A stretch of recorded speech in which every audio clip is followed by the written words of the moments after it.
So far away.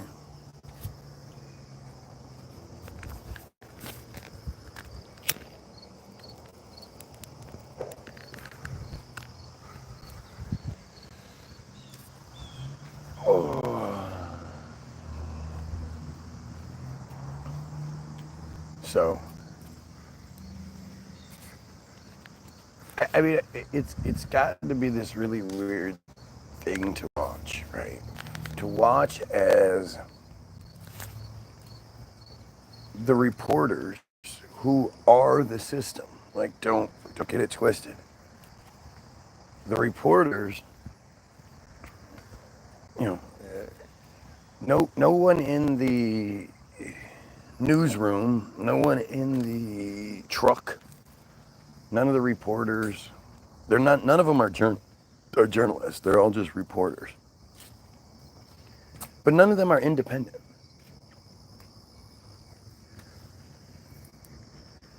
They all have bosses. And their bosses all, are all J, all of them. And there's this huge piece of the Epstein story that you constantly watch as the reporters, as the system tries to pretend like they're accurately reporting on this, while forgetting to mention that one little piece that's a huge piece. And that's the J stuff. Have you seen the videos talking about Elaine and what a shitbag she was and the things she used to say? Karen, good morning. She would tell the people, well, I'm Jay and you're not. So who gives a shit about you? And all the, like, she would say these things to people. There's that J connection, that Israeli connection that just, it's like weird to watch them give us this narrative while leaving that part out. I just watched a video this morning, NBC, whatever. One of the major news networks has provided a new timeline for the events.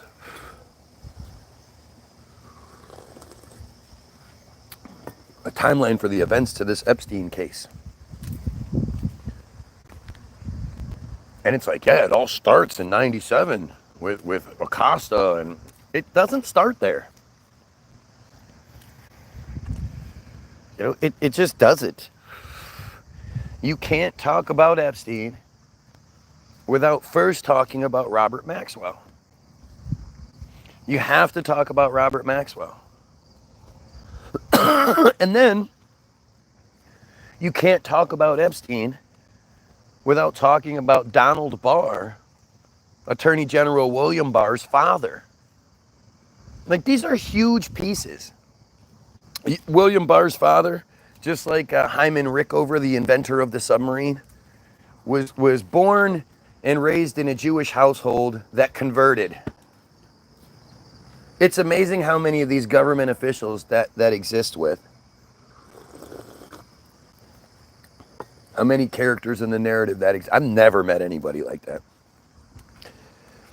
I've never met anybody, who's like, yeah, I was born Jewish, raised in a Jewish household, but I converted to anything else. Never met that person before. Poor 4x2s. I don't know what that means. Is that Cockney slang for J's? 4x2s, J's, yeah, maybe.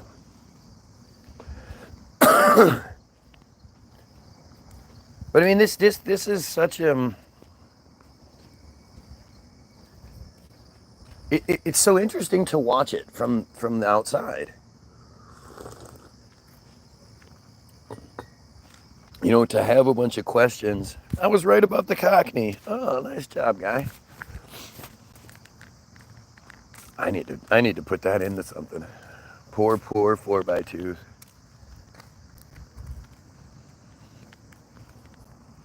I likes that. I might have to do something there with that.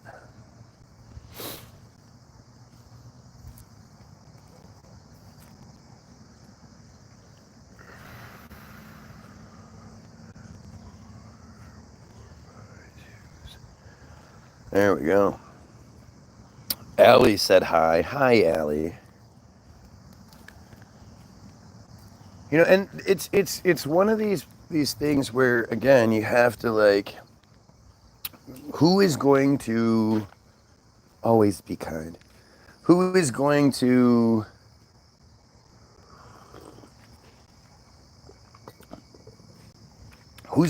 ignore this fact? Who's going to not just ignore the fact, but tell you not to push on it, to talk about it?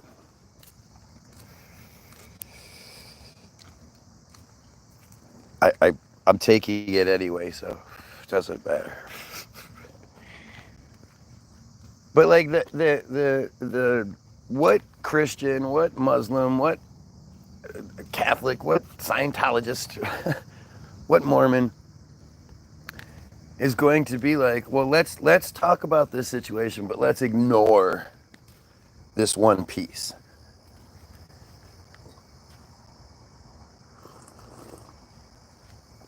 You know, there's literally no mention of Israel in any of the conversation that you hear. Literally nothing. When Epstein was an Israeli agent, right? God is good. Sure, God is good. If you're a pedophile and you need an excuse to get away with raping children and not get in trouble for it,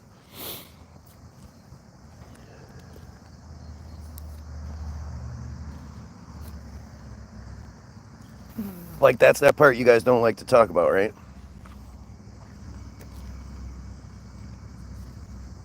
I mean, it's literally, it's all the same connection. You know, we can't talk about Christianity without talking about Judaism. It's just the next. It's how it portrays. It's how it lays out. It's what it is. You can't talk about Christianity without Judaism.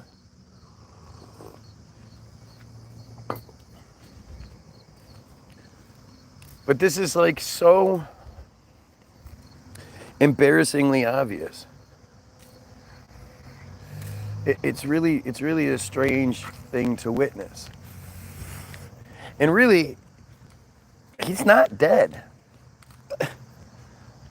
Anybody pretending like he's dead is just crazy. Epstein not dead.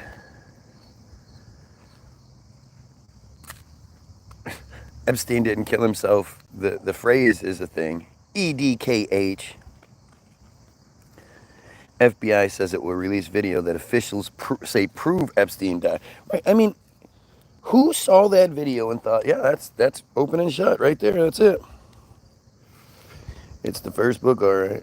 On compulsion to think you are a genius may be wrong. Yeah, because you know me, I'm always bragging about what a genius I am. It's funny because you guys put that label on me. I don't sit here and say it. You do. So your little shit talk is you calling me a genius. You're the one that says it. That's all I need to hear. God is good all the time. Yeah. Especially to all those children being raped by clergy, right? Or do you just want to skip over that? You don't want to talk about that part. Yeah. God is definitely good to all those Christians in Palestine, right?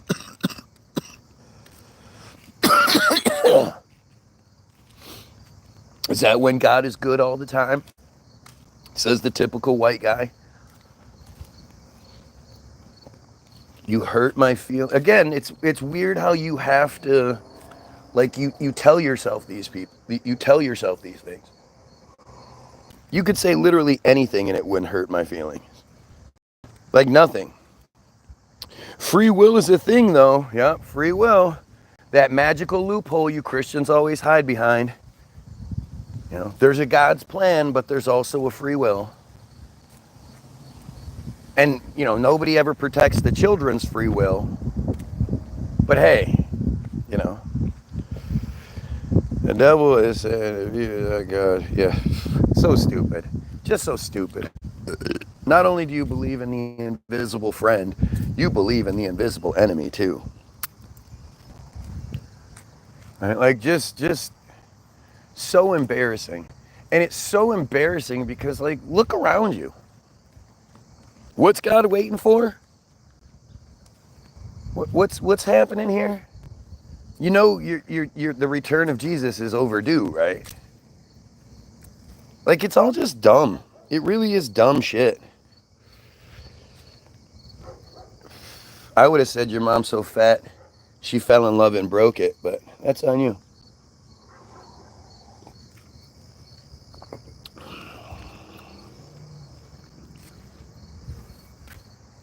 You know, it's...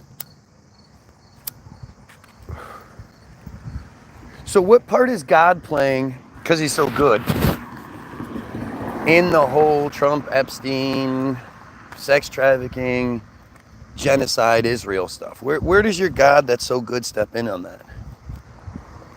Or is that just all the devil doing it, and God's just like, man, that's crazy, eating his popcorn? Don't recommend this bullshit. No, I can't debunk what he's saying. So don't say anything.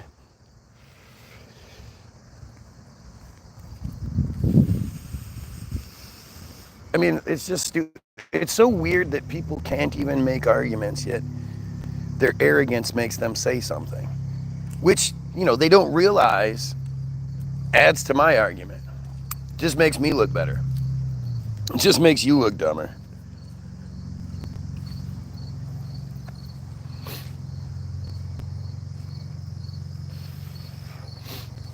You know, everybody on this feed, if you see, you come on here, you take 2 seconds, you see that I'm talking about Trump, Epstein, Ghislaine Maxwell, killing the pedos, all that bullshit, right? And you don't have anything to say, like you're somehow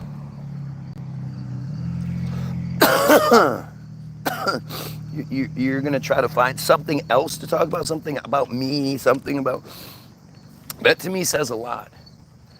It says a lot about who's here, you know? And I think people just don't realize that the tremendous, overwhelming size of the pedophile network that's out there.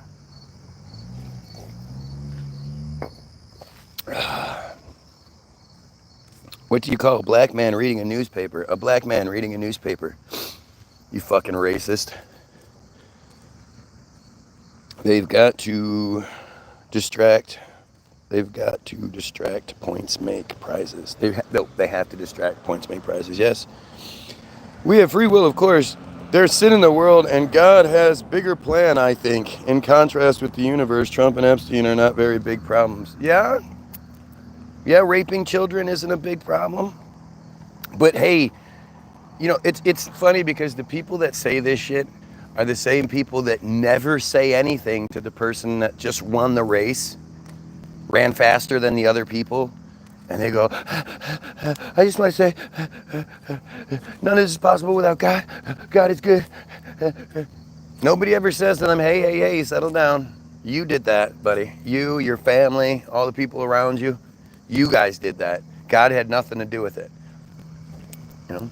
They never say that. They love taking credit for God, but they never want to give credit to God. It's crazy that people care more about the political aspect of the Epstein case than the ethical aspect. I don't think there's a more or less when it comes to it. I think it's just as a whole.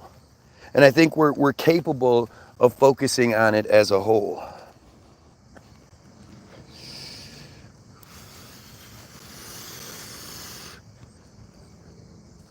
Not talking from experience, you never won anything. I mean, I'm winning every time you waste your fucking day here.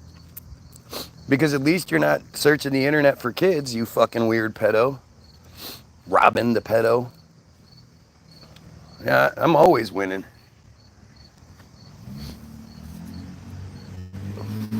But again, that's stupid's way of avoiding the point being made, right?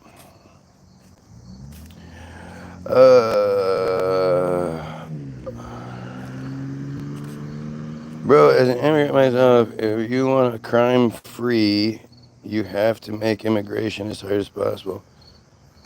So it's kind of refining people.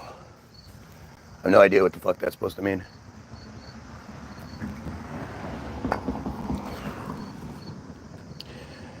I like how it's the normal class that always wants to talk about conspiracy theories, etc., to make their lives feel special or interesting.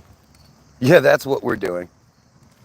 Like, obviously, that's one of the pedos right there, right? Because that's the response that the pedos give. Well, they're trying to make it blah, blah, blah. Yeah, right. Because eliminating the pedophile network that clearly runs the show, it just makes me feel special talking about it. Yeah, that's what it is. Like, it's amazing how, what's really amazing is how stupid the other side is, but thinks it's so smart. You know? Trump being a prime example.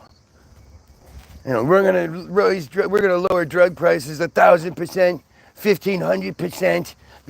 Like, he thinks he's so smart, but he's so dumb. I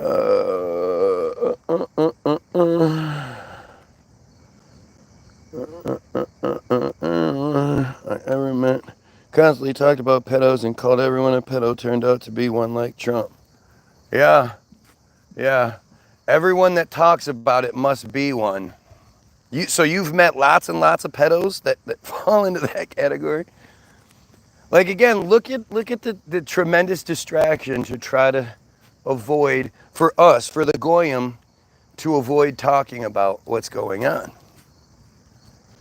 It's just what it is, man. You know? And when you understand what we're dealing with, it's not surprising, especially with someone like me who's already made a name for myself, already made a target of myself. They know I'm going to do this every day. And you know, it's you have to ask yourself, like, it wouldn't matter what I was talking about, who they were, who I was, whatever. If you stumble across a feed and somebody is talking about we should fucking kill pedos, we need to eliminate, you know, this whole Epstein narrative, Trump, blah, blah, blah, we need to, all that shit. And you take issue with that, who the fuck's gonna do that? Who the fuck is going to find the page talking about anything really and tell them to stop? But especially this. You're, Y-O-U-R, incoherent, somebody says. Oh, it's so stupid, man. I don't even fucking like reading this shit. It's so stupid. That's a fact. They try to deflect from themselves. Yeah, that's what it is. Yeah, what I want to do, I'm deflecting from myself by talking about it every day, all day long, and advocating for their murder. Yeah, that sounds about right.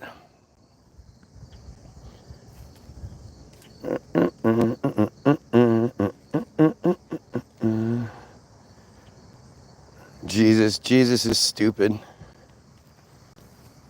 Jesus is for stupid people. You know, the Jays gave us Jesus to keep us quiet, to keep us stupid, to keep us believing we can't fix it. We need a superhero to come back and fix it for us. And how could we fix it? The bad guy is the devil with all its magic powers and shit. You can't beat the bad guy with magic powers without having a good guy with magic powers. Saying you believe in God is a self-defeating prophecy. It's who created you? My parents had sex, just like your parents had sex, and their parents before them. You,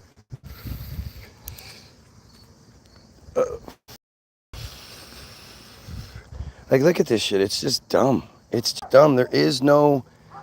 I wish there was more intelligent debate, but at the same time, like I say, you have to look at what comes my way. I've flat out called everybody on here that's opposing me right now a pedophile. They don't say anything. They have nothing to say. I'm advocating the murder of pedophiles. But you don't agree with that?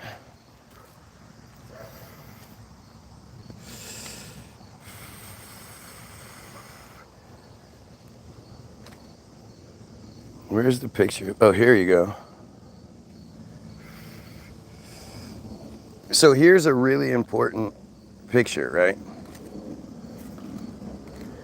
This is the Epstein dead versus Epstein alive picture.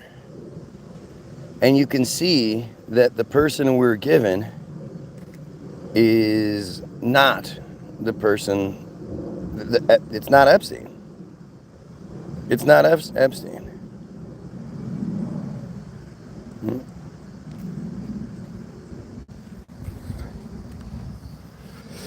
There's something else going on here.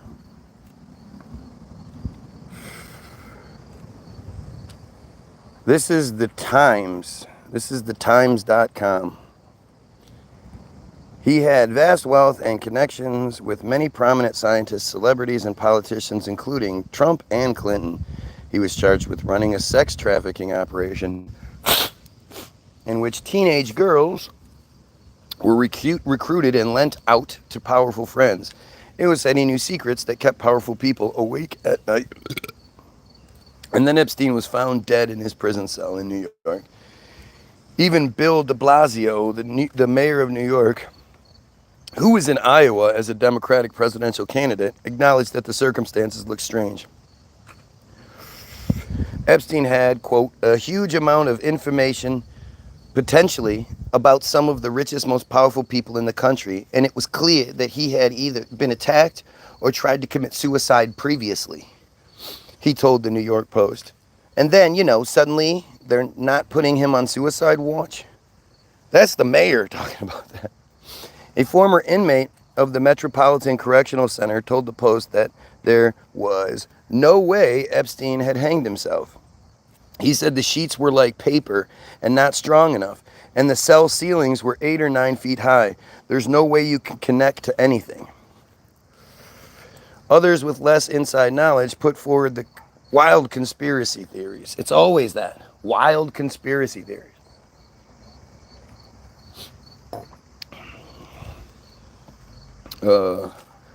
Died of suicide on 24/7 Suicide Watch, said a tweet retweeted by Mr. Trump. Yeah, right. Yeah, right. How does that happen? Hashtag Jeffrey Epstein had information on Bill Clinton and now he's dead. That's what Trump said? Why isn't that tweet being thrown back in his face left and right? Others subjected to a photograph of Epstein's body being removed from the prison to carefully... Others subjected a photograph of Epstein's body being removed from prison to careful analysis. Did his ear and nose seem the same? Was it the same person? Oh, that's it? That's the end of the article? What? What are we talking about? What?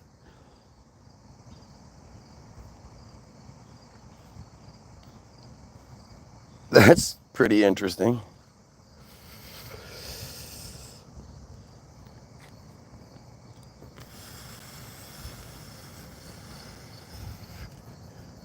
Let's see, are we able to find anything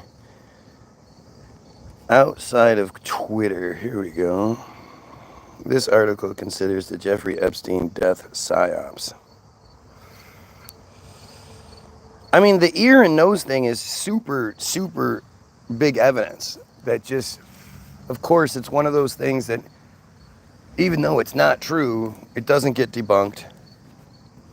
And Sherry Kane and Dr. Leonard G. Horowitz are who put this article out.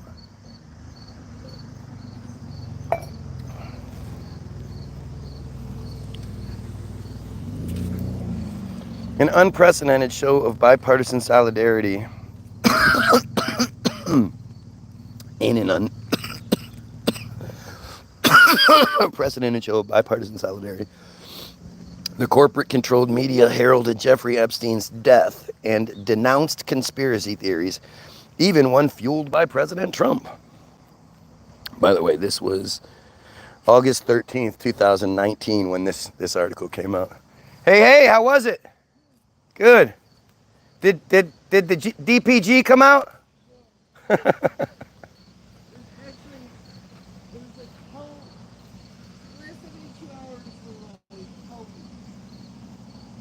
Well, I'm glad you made it home. Your dogs are going to be happy to see you. All Angela does is kick them and burn them with cigarettes and shit, so. All Angela does when she goes over there is kick them and burn them with cigarettes and stuff, so they're going to be happy to see you.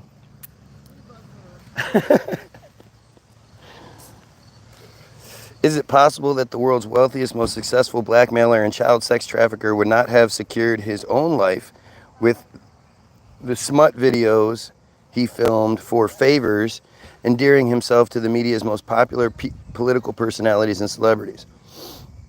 And where are those videos now? Well, Ghislaine Maxwell will Ghislaine Maxwell commit suicide next off the side of a boat like her father, Mossad double agent Robert Maxwell, the media mogul? It's a pretty good thing. The image show below shows the infamous magician Raymond Joseph Teller, star of... Wait, what? Did we just switch? Okay, this is an actual training slide from Britain's leading intelligence agency responsible for administering PSYOPs, i.e. psychological operations. The GCHQ Government Communications Headquarters directs the Joint Threat Research Intelligence Group, the JTRIG, as the slide shows.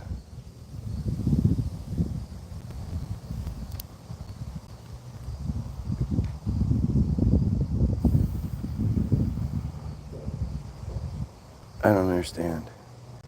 Magician Raymond Teller poses for Britain's Government Communications Headquarters that wields psychological operations by media magic. This is an actual slide from Edward Snowden's leaked National Security Agency intelligence used to train Anglo-Saxon or Anglo-American secret agents. This picture of Teller. Of Teller. Of course, he has his left eye covered in a triangle.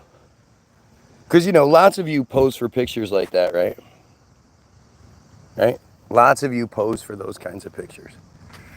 You get a picture, and I don't even like doing the shit on video just because I know what it might mean, and I don't want that to ever come back. So, like, but just think of how many different things you've seen where somebody's covering their eye, or they're doing the Rockefeller, or, you know, whatever it might be.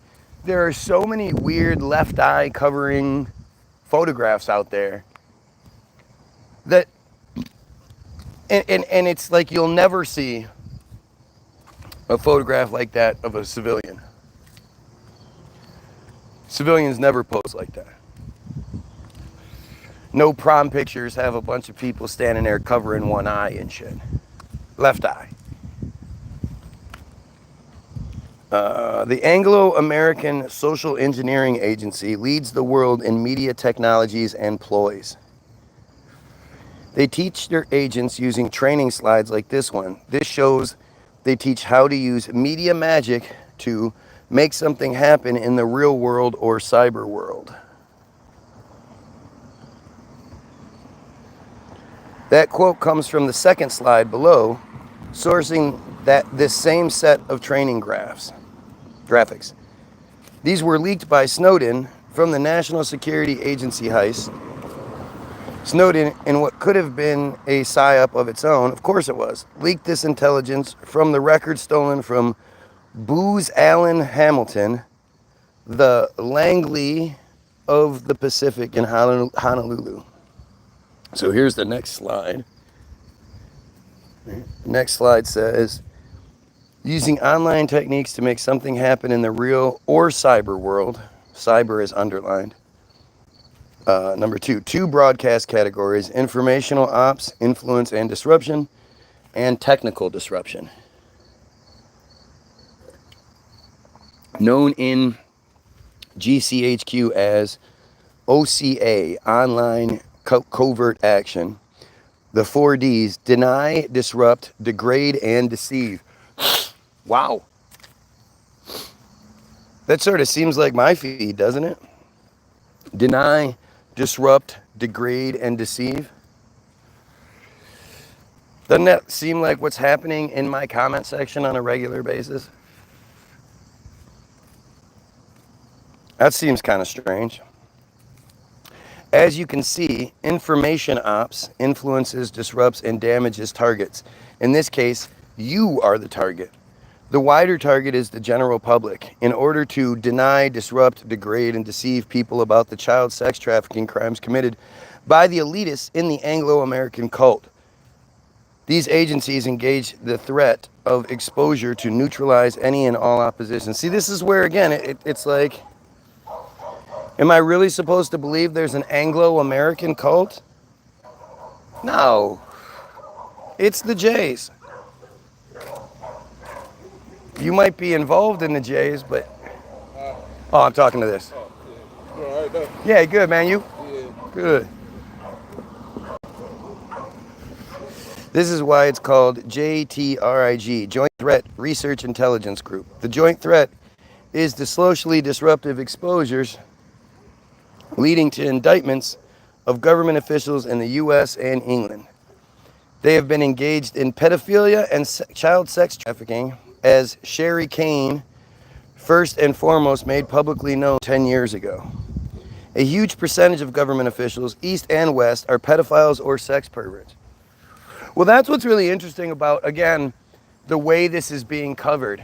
And they keep talking about how the MAGA base had this conspiracy, this QA. Like, I saw this one thing where this woman is, like the thing I was watching today. The host does his thing, but then he brings on his two guests. And one is this Nancy broad. And she's supposed to be this advocate for, victims' rights and all this shit. And she starts talking about it, and she starts laughing. And it was the MAGA base that had the outrageous QAnon conspiracy theories about the Democrats, and it's like, are we saying, are you going to try to make me believe that the Republicans have been doing this the whole time and the Democrats haven't? And they didn't know, that's why they didn't say anything? Like, it's just so stupid. And I remember when QAnon was a big thing. And I remember wondering, like, what? Because you never saw me post anything, not a single thing. You can go look at, well, you can't. Can you? I don't know if this page is, the Facebook page is, if the QAnon thing was before or after they wrecked my original Facebook page. Either way, you could go look if you wanted to, and you would see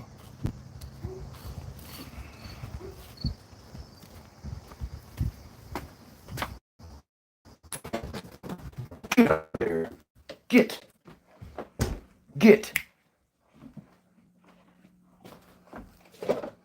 Go. Idiots.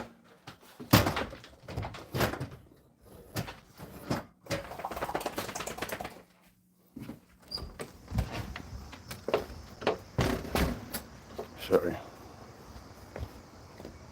Fuck, I got what I was saying.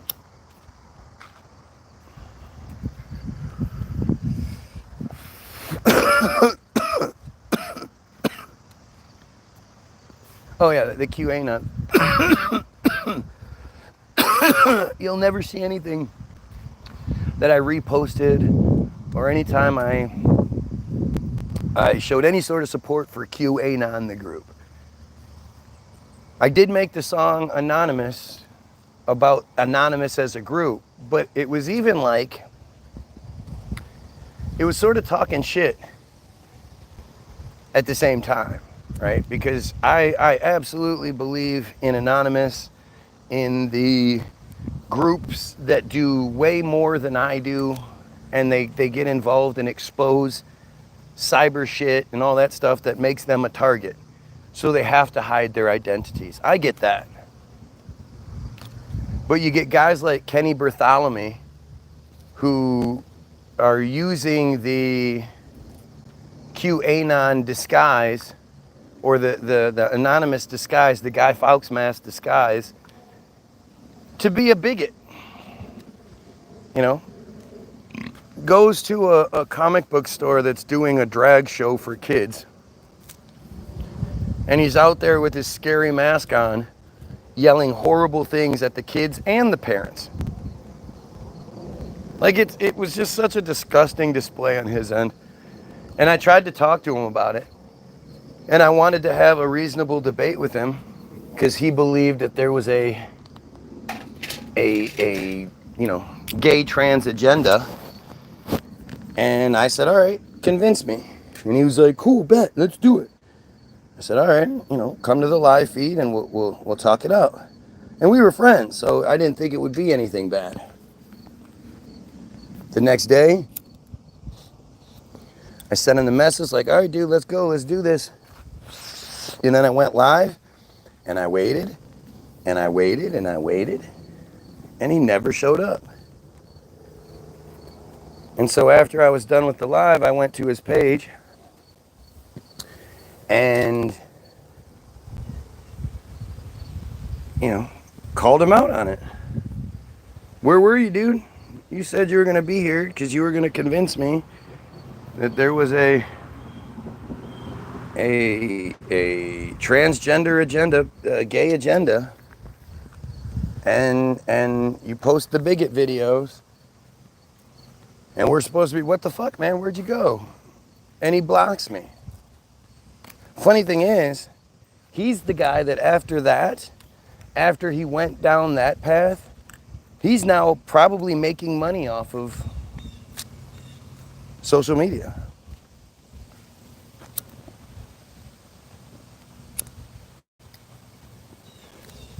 That's how this works. I've seen it happen a few times, where somebody is one way,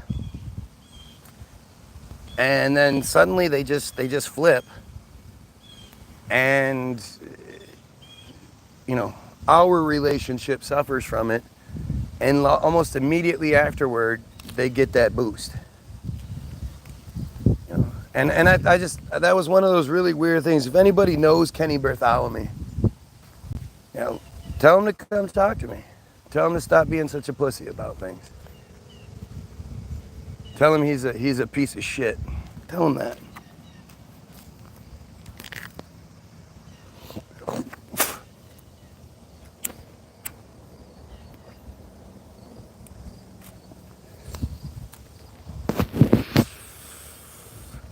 Anyway, that's why the Joint Threat Research Intelligence Group, the JTRIG, the joint threat is the socially disruptive exposures leading to indictments of government officials in the U.S. and England.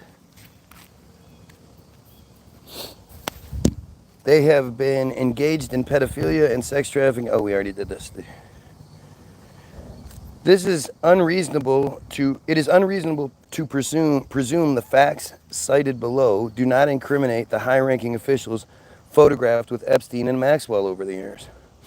Their agents and agencies that control the Western press, Hollywood, and news networks, even the Justice Department, FBI, and CIA, are implicated by associations and conflicting interests. This is, again, it's not really talking about it per se, But it is, because it's like slightly mentioning that it's the Jays. It's Israel that controls all this shit. And so it is similarly unreasonable to conclude, given the facts cited below, that the media's coverage of Jeffrey Epstein's death is as scandalous and its scandalous aftermath is anything other than a psyop and exercise in social control. In law, there is such a thing as presumption of facts. A presumption of fact is defined in law as a conclusion of fact constructed logically from other proven facts. That's a pretty big one. Here, with the media's coverage, with the airbrushing, are we trying? So now what we have is somebody claiming to know, they know that any evidence that shows anything is probably airbrushed. Yeah, gotcha. Just this is a long, like, this dumb Jay has been here for a really long time. He comes here day after day begging for attention, and apparently isn't bothered by pedophilia. The only thing that bothers him is someone like me saying we need to remove their control. But he's just an expert on these things, and he knows what's going on, and like, it's fucking silly. Who the fuck is gonna come on here in defense of Epstein other than them? And not even in a reasonable or intelligent way. This is an airbrush. It's airbrush. The pictures that came out showing that, I mean, the fact is, there was only the one picture given. And it looked like it was somebody far away with a photo lens that zoomed in and took it. Where were the photos of Epstein? How come we never got any photos of Epstein's death, just to prove it? Do you know how great that would make his victims feel, seeing him dead? In this case, there are many, many conflicting facts reported by the media that a presumption of guilt indicts the media and complicit Western governments, also called the deep state. Yeah, right. This is where clearly proving it, clearly guilty of contriving a psyop.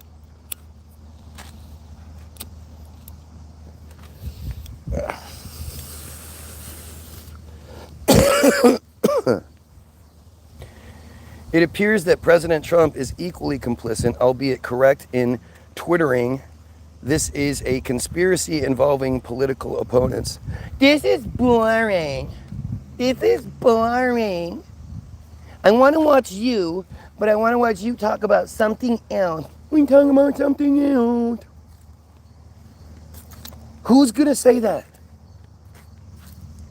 Who thinks the details of this kind of shit that prove it's all Israel and it's all Jays and it's much higher? Who thinks that's boring? How would this even meet the criteria of boring?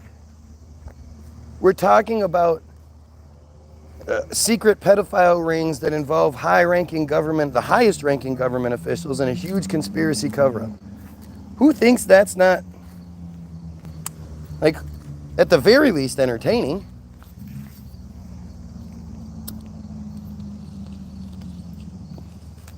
The very least, it's interesting beyond all measure.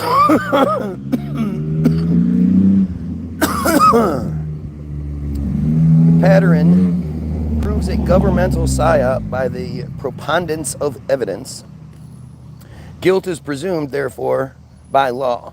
And guilt by association is also clearly present on several levels, evidencing conspiracy to defraud the public and protect the guilty. In other words, the facts stack up and show a clear and convincing pattern. This is a pattern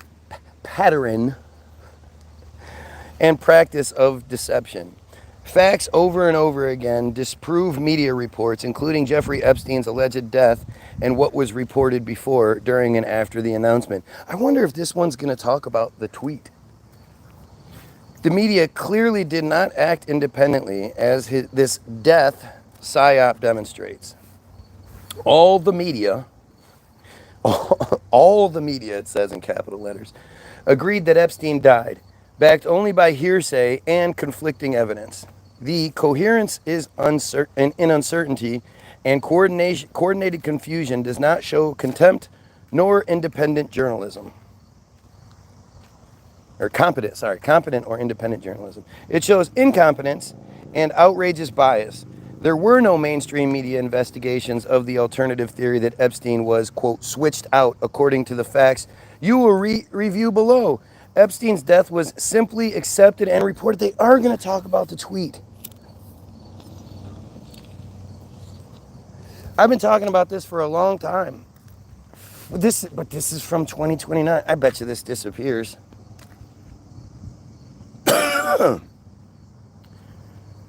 I bet you this disappears.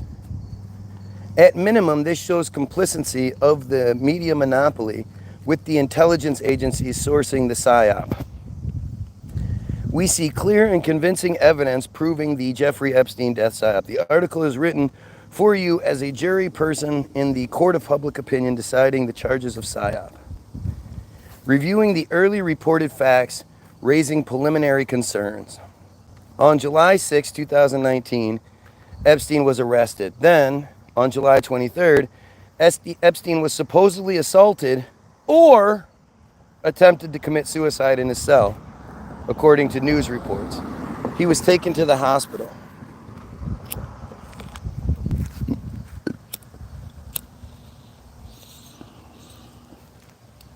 That in itself, that just first piece of information. So he either was assaulted or he tried to kill himself. That's still not clear?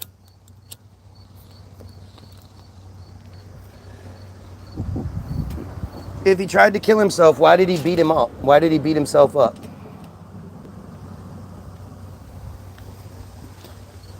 Like, it's just such a weird fucking thing, right?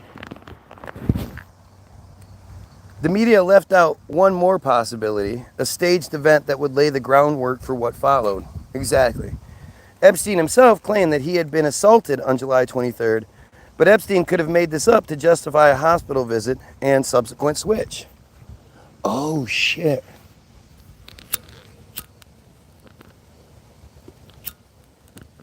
I didn't think about that. What if he was switched then?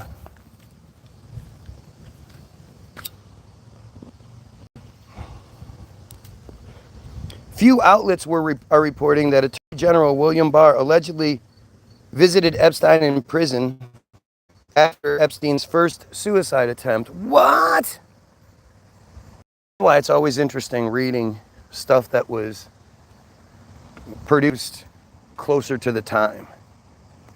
Right? Because this was, what did this say? This was August 13th, 2019. This is 3 days later, I think. Yeah, he died on August 10th, right? Wow, this is really good, actually.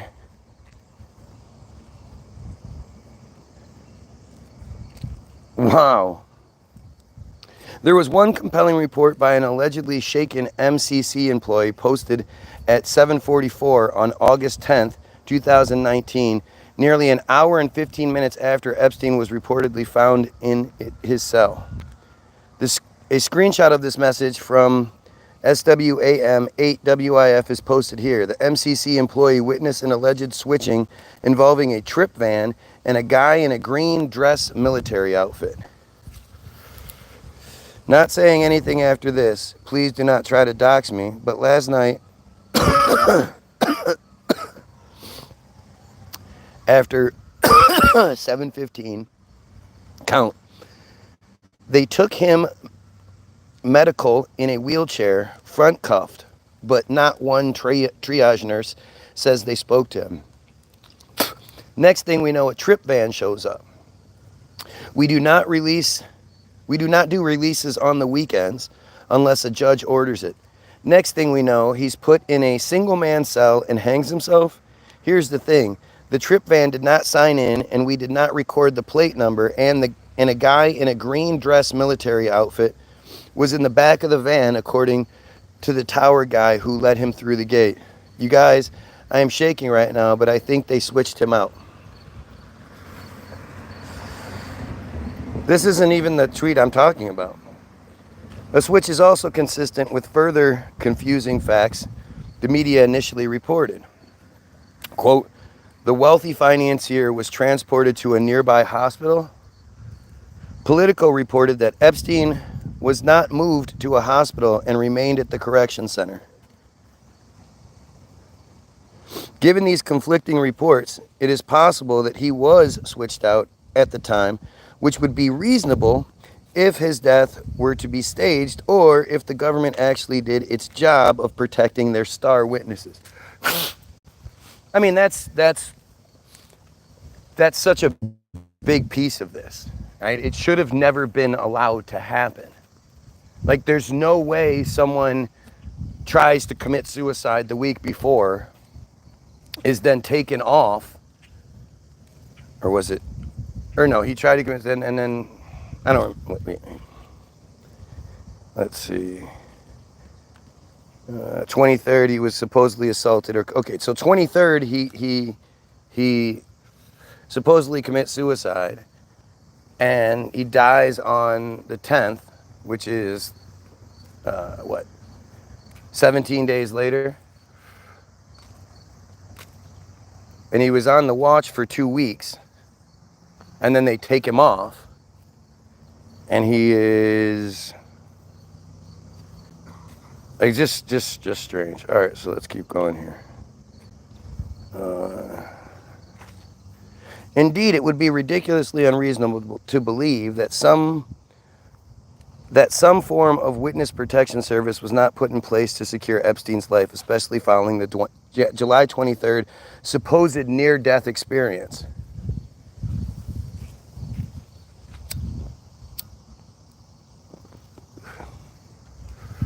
I mean, it really, it's like, it doesn't matter if you're a dumbass Republican or a dumbass Democrat, right? It doesn't matter if you're a dumbass Christian or a dumbass Muslim. What do these, like, this is the facts. The facts are,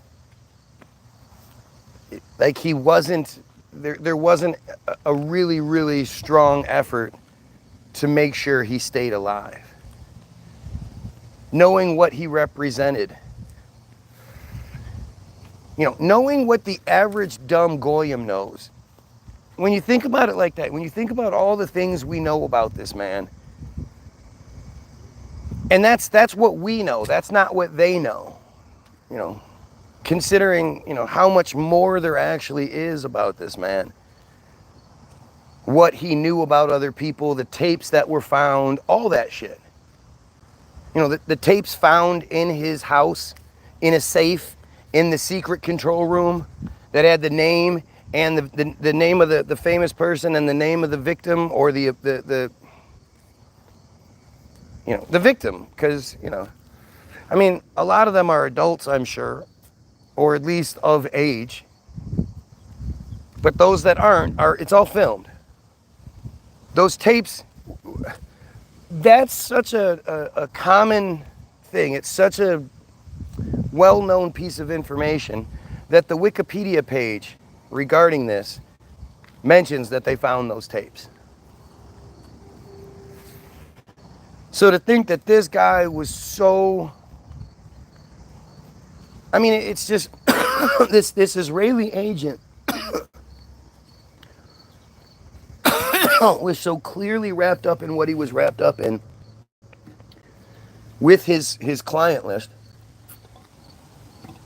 to think that he's not under constant surveillance, not for him going to kill himself, but for somebody going to kill him.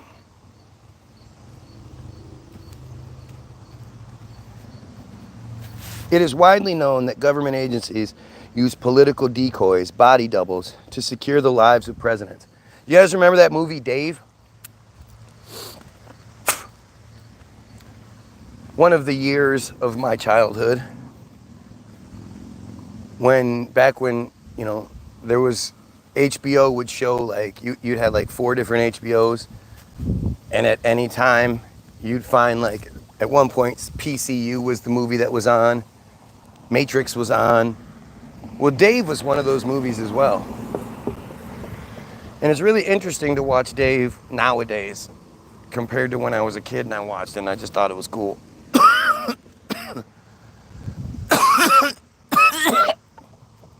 One of the best scenes in the movie is when the guy who's not a politician is like, what do you mean we can't save this funding for this school, blah, blah, blah. And so he sits down with his Jay, but non-government affiliated friend who's an accountant, and they're able to shave like $330 million out of the budget, waste out of the budget to make sure this children's thing happens. But it's, you know, they literally made a movie about it. It's not a conspiracy theory when they're making movies telling you they do it. Here, a political decoy for Epstein would secure the lives of Trump and past President Bill Clinton, of whom Epstein conducted his dirty businesses. Next fact. According to this New York Post article, suicide was nearly impossible at the ultra-secure lockup. At the MCC, there was only one other known suicide that happened 21 years ago. That's a huge point. That this facility had this record of no one in protected custody had been able to commit suicide in over 21 years. Not no one at the facility, obviously, in the general population areas. There was, you know, obviously death, but as far as suicide goes, nobody had committed suicide in 21 years at this place. A former MCC inmate who spent several months in the 9 South Special Housing Unit for high-profile prisoners awaiting trial like Epstein said, "There's no way he killed himself," quote.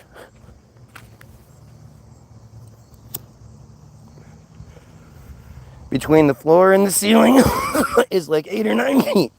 There's no way for you to connect to anything. You have sheets, but they're paper thin, not strong enough. He was 200 pounds. It would never happen. Could he have done it from the bed? No, sir. There's a steel frame, but you can't move it. There's no light fixture. There's no bars.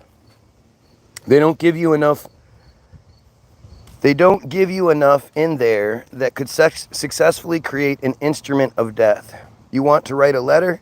They give you rubber pens and maybe once a week a piece of paper. Nothing hard or made of metal.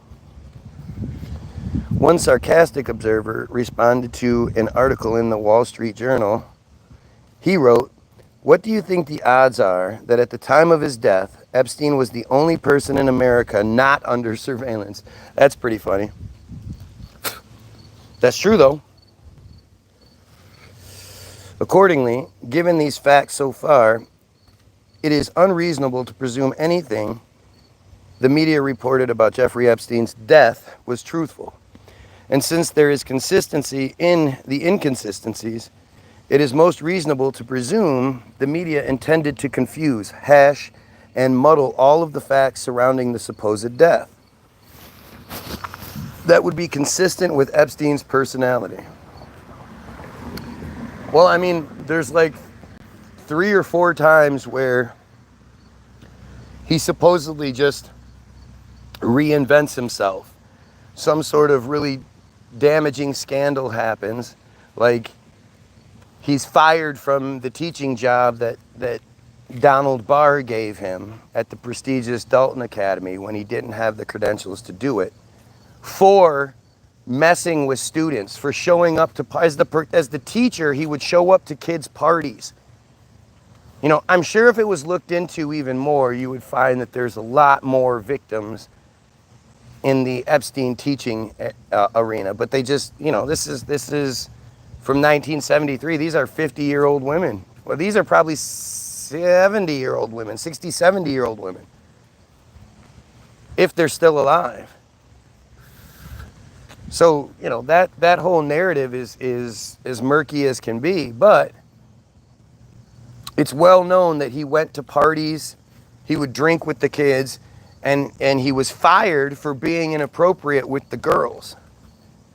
Only to have the father of one of his students, who would have absolutely known all about the teacher who got fired for fucking with kids, who happened to be the CEO or one of the high rankings at Bear Stearns, being like, oh, well, why don't you come work for Bear Stearns?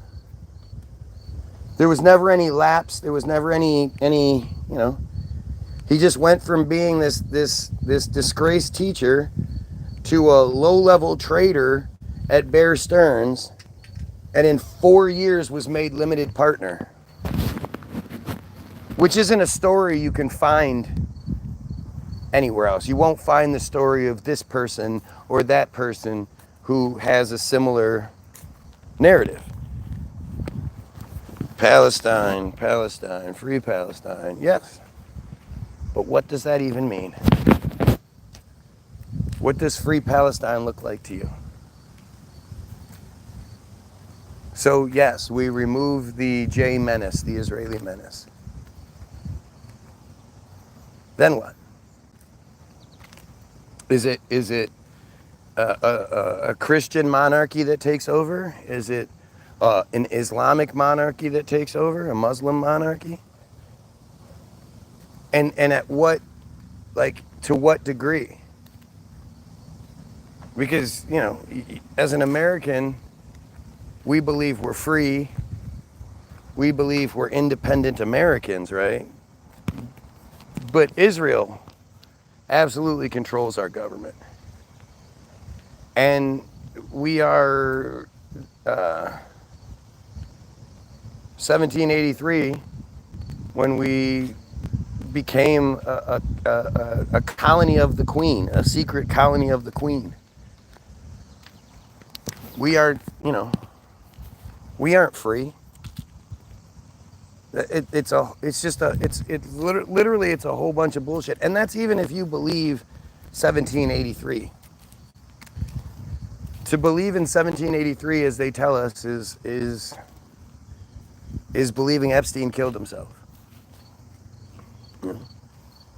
You literally have no reason to believe it other than that's what you're told to believe, and you don't want to get made fun of. You don't want any of the negatives that come people's way if they say something. So any of the negatives you probably, whoa, personally do. It's if somebody is saying things that you don't agree with, you do the same shit.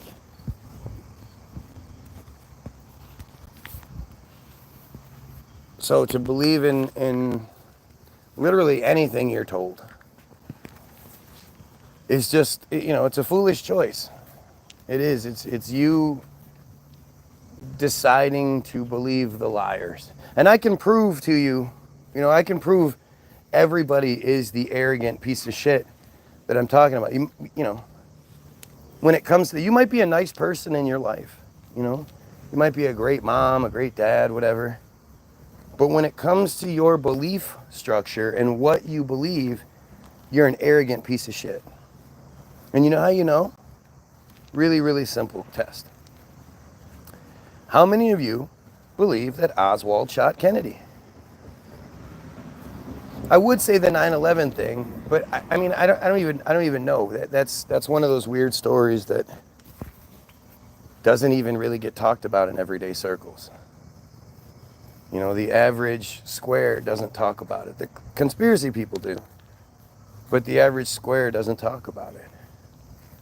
But does anybody actually believe the narrative that whatever 17 or whatever hijackers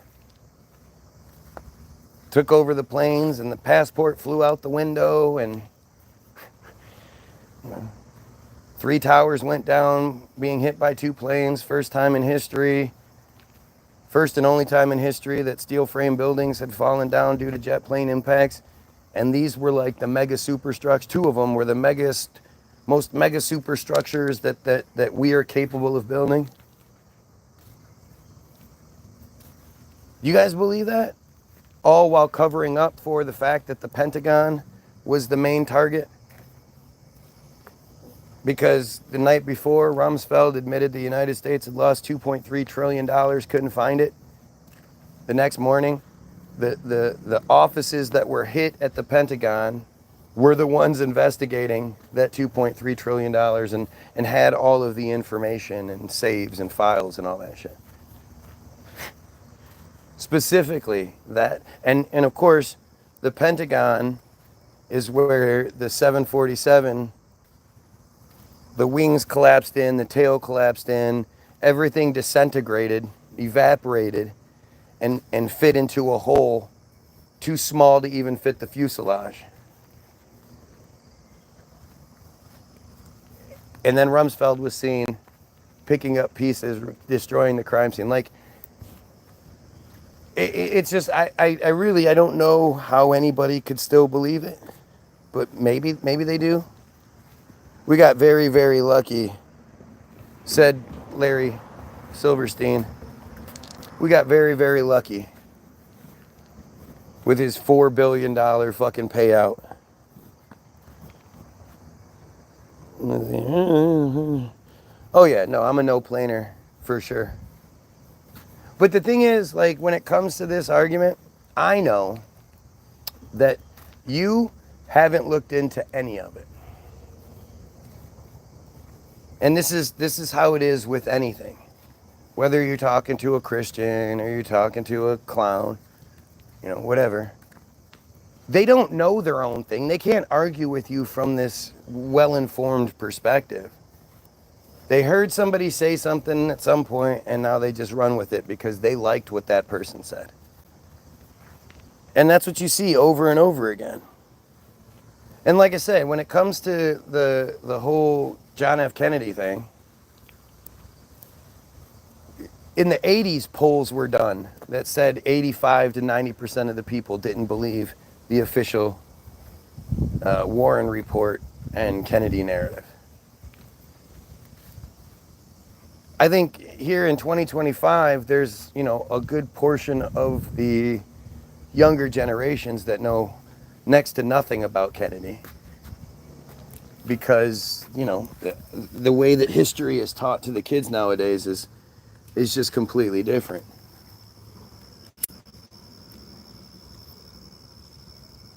It's like they know that there's an internet available, so they don't talk about the things that internet searches can debunk.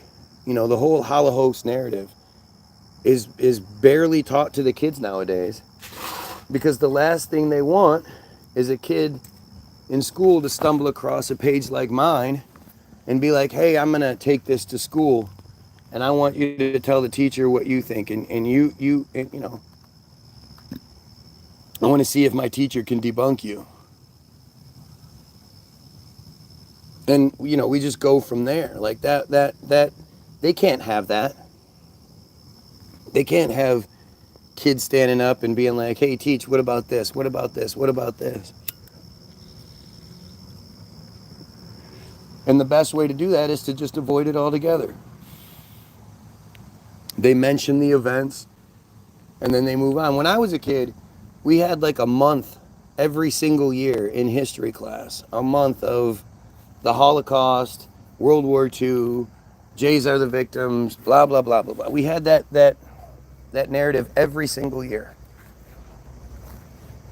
And you better get it right. Whether it was American history, whether it was world history, it didn't matter because, World War II, and we're involved in world. So we would learn. We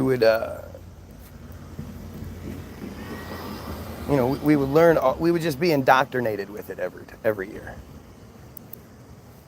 and how they're the victims, and how we can't talk about it, and how they deserve this, and how it's really crazy to think about the difference in the educational system now, but it totally makes sense. It totally makes sense. If I was responsible for having to do a month-long unit on World War II and push the J narrative and all that shit, I would hate for people to have access to the internet.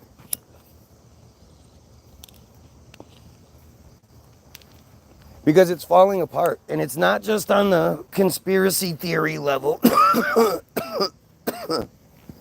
You know, the weirdos in Michigan who do a live feed. This is across the board. People are starting to really question these narratives we're given.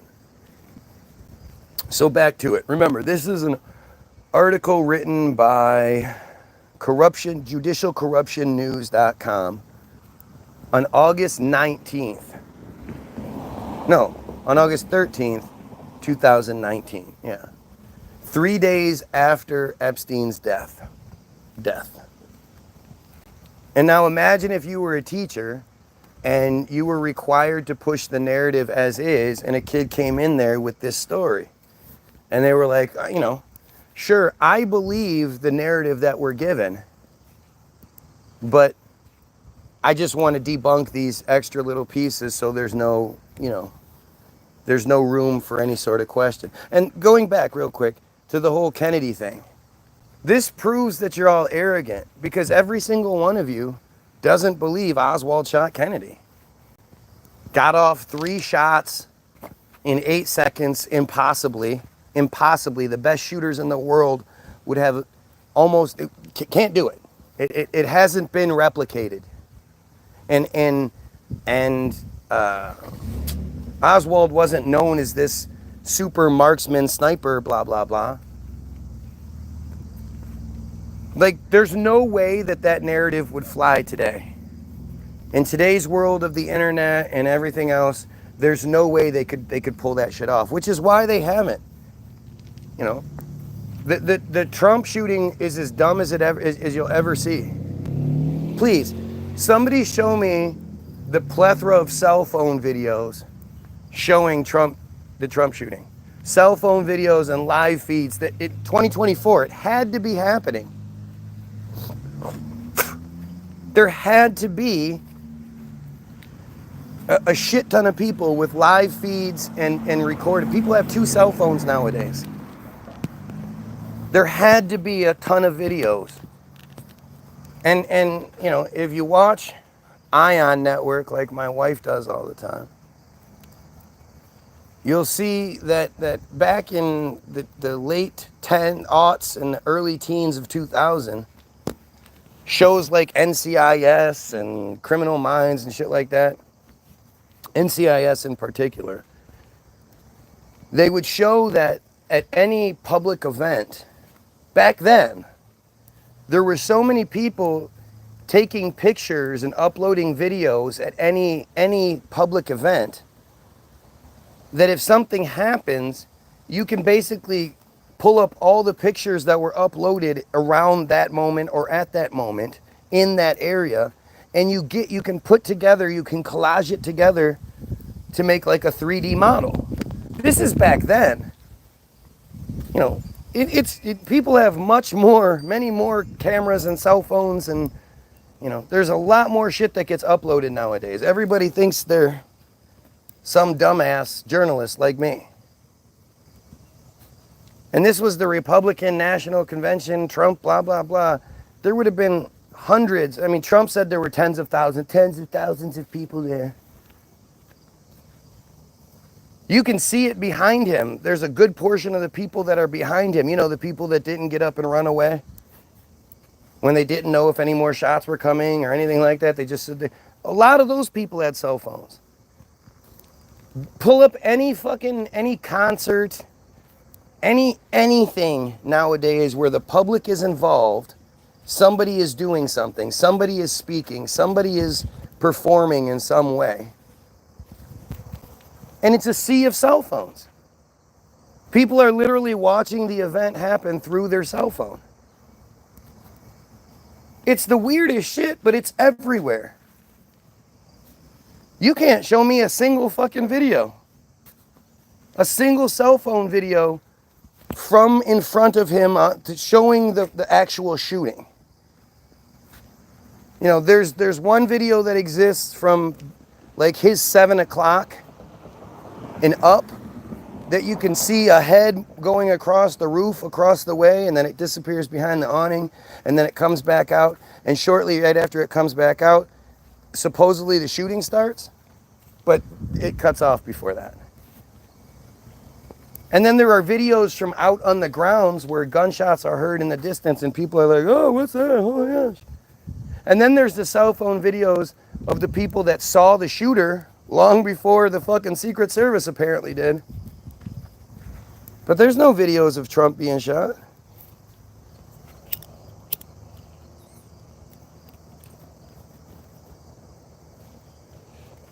It's such an impossible narrative to begin with.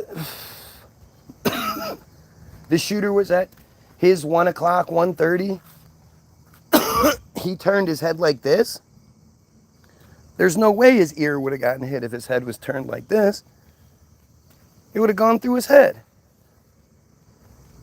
Then there's the video of the Marines or whoever it is that think, you know, conspiracy theorists are crazy. Talking about Trump's head would, even if it got hit by, clipped by the bullet, his head would have come completely off. Blah, blah, blah, blah, blah. So they get one of those, you know, realistic fake cadaver things that they can make nowadays with like made of jelly and shit. But it represents human bodies perfectly except for the blood flow and shit. But still. And so the first shot they make, it hits the bottom of his ear and it just nicks his ear, and they're like, ah, they're all happy, yeah, high five, and see, I guess his head didn't come off. But they're like, see, we only got, let's try to hit it again. So then they move the shot up and they hit him in the ear, like right around here. And this time, in slow motion, you can see the wave of energy go through, ripple through his face, and his ear fucking explodes. It's huge. It's like that big. It shows that his ear would have just been hanging off in shreds. Yes, his head wouldn't have been taken off, but his ear would have been just shredded. And this time, they're not nearly as high-fiving and jovial. One guy says, well, his head's still on though, right? And the other guy's like, yeah, well, but I'm kind of amazed at the distortion that takes place when seeing it in super slow motion. Click, it cuts. He's about to point out how his ear got blown to shit and how his face rippled and all that. He's about to say that, but they cut that part out. You know, it's all bullshit. But again, going back to Kennedy, 80 to 90% of you, I think it's higher than that nowadays, don't believe Oswald shot Kennedy. And as the further we progress in the system and in the timeline, the better our ability to scrutinize things is. The smarter we've become. You know, the less we are likely to just trust the government. And we all see the narrative we're given and go, yeah, that's not possible. And then Jakob Rubinstein is allowed to sneak in and kill Oswald, right in police custody, you know, like it's just so stupid.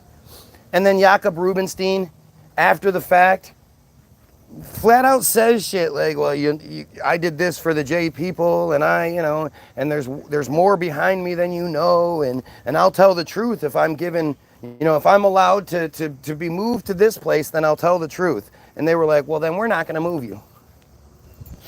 And then he suddenly gets cancer and dies.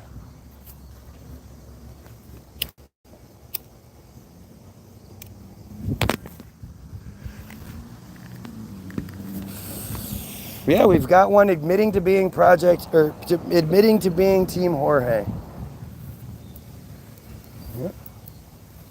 Telling you the truth. Even if it's in a mockery form, why do you think they do that?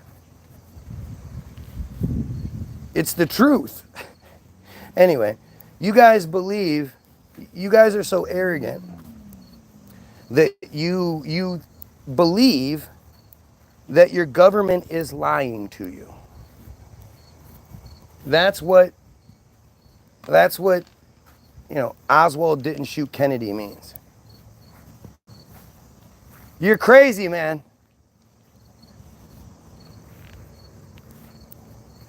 You believe, if you say that Oswald didn't do it all by himself, that there was some sort of conspiracy, anything other than Oswald shot Kennedy with the magic bullet. The magic fucking bullet theory. It requires you believe in the official magic bullet. And the reality is, the majority of us just won't. We don't, we won't. We're like, fuck you. We're smarter than that. And so you're comfortable, confident in saying that the United States government, the system as a whole, is in fact lying to us. I am so fucking awesome that I can tell, I can decipher, I can discern which narratives the government is telling me are true and which ones are fake. The same government that tells me we went to the moon and that the earth is round and all this other bullshit. Well, I believe that, because if it was fake, like the Kennedy thing, I would know. I would be able to decipher it. That's how you know you're an arrogant piece of shit. That instead of acknowledging that if you believe they're lying to you about the assassination of a United States president, then they're lying to you about everything, at least potentially. And that until you have firsthand knowledge that can show you one way or another, or they present something that is definitive and there is no questioning it, you see it, you go, yeah, that makes sense, okay, let's do it. Until that happens, you're not going to just believe it because they say so.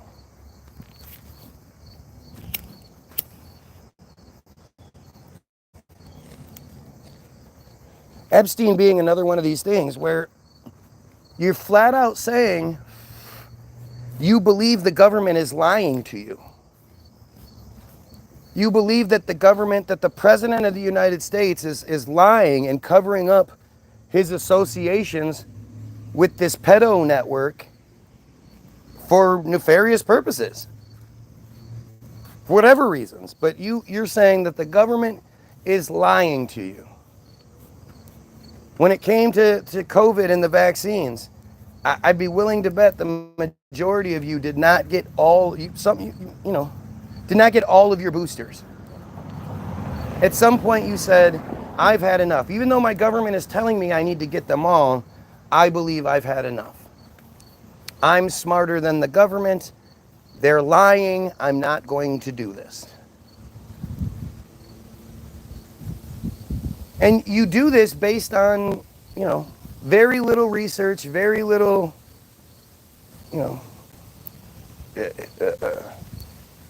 investigation, research, same thing. You do this based on gut feeling, based on the little bit that you're shown and common sense. But you just don't see the weight. You don't feel the weight of what you're saying. Because you are in fact saying that the system that you believe when they tell you shit you like, that they're lying. And I ask you, what makes you able to decide these things? What makes you able to decipher these things? And you're not going to know. But it's arrogance. Just like every single Christian out there. Just like every single Muslim out there. Just like every single Jew out there. You're all fucking arrogant as goddamn hell, man.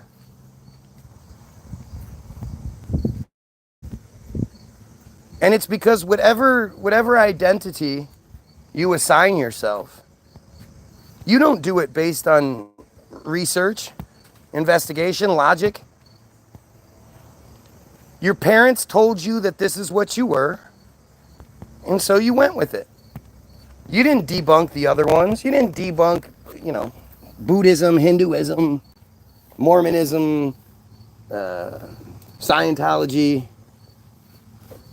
whether you're a Christian or a Muslim, the other one.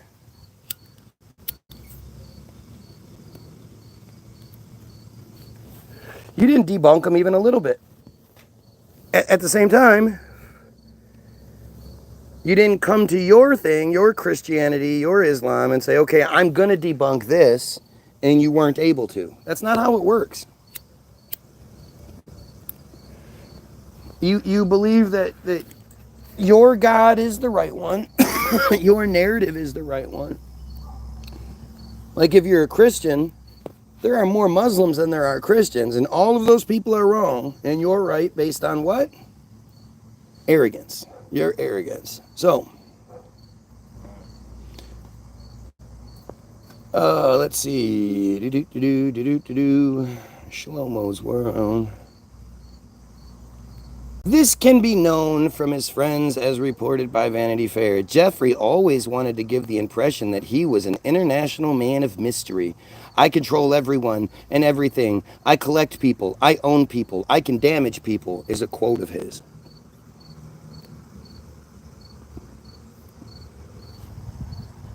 Accordingly, he even wanted to seed the human race with his DNA. Accordingly, Mr. Epstein's allegations that he was attacked on July 23, 2019 must be scrupulously considered as a ploy for a well-planned disappearing act. Those media reports diverted from that third theory. That is evidence, as explained by U.S. Supreme Court Justice Louis Brandeis. Conduct which forms a basis for interference is evidence. Silence is often evidence of the most persuasive character. United States Bloomsky versus Todd. Supreme Court, 1923. That's a quote from the Supreme Court, 1923. I wonder what that case had to do with.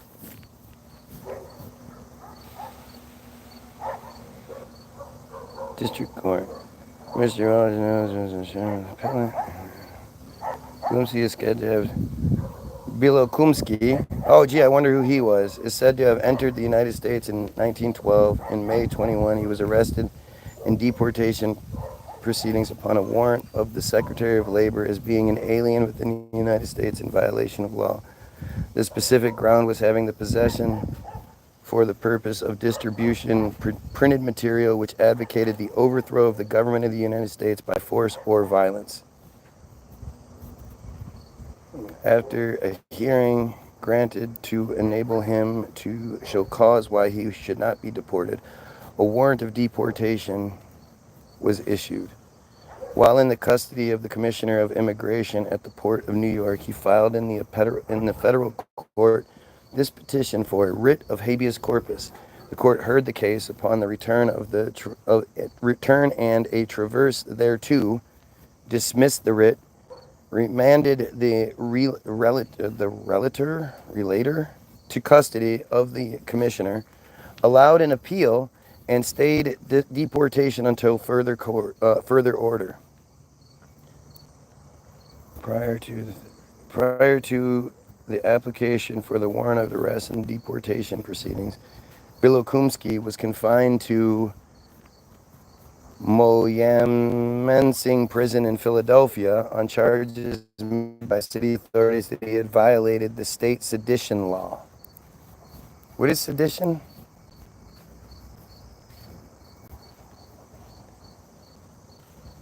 Sedition is conduct or speech that incites people to rebel against the authority. Okay. Oh, shit.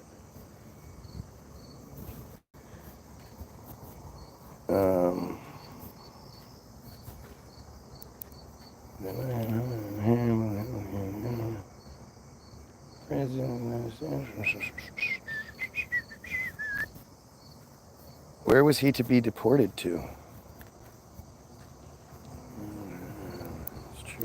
jurisdiction, Chinese where statutory provision only puts on the deportation in this country applies to only persons of the Chinese race.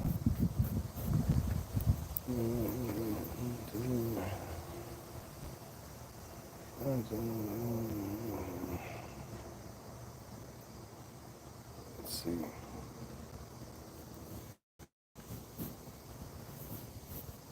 Bilokumsky. Well, you're not going to find much about him. All right, fuck it. Okay. We can infer the media, in a coordinated fashion, acted to silence the magical disappearing act theory.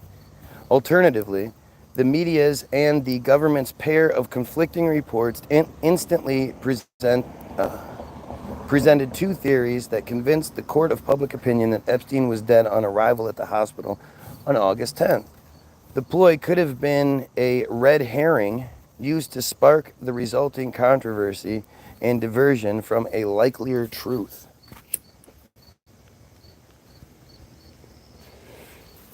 By the way, if you're watching, don't forget to, do those things that you're supposed to do if you like. I don't want to say it because it seems to affect my video.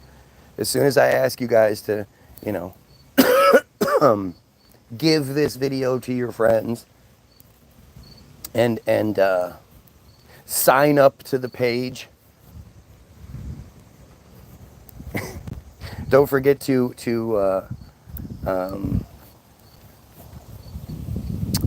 show approval to the page. Look at that. I got to round it in a roundabout way. He's like, oh, I did that. To the page. Approval.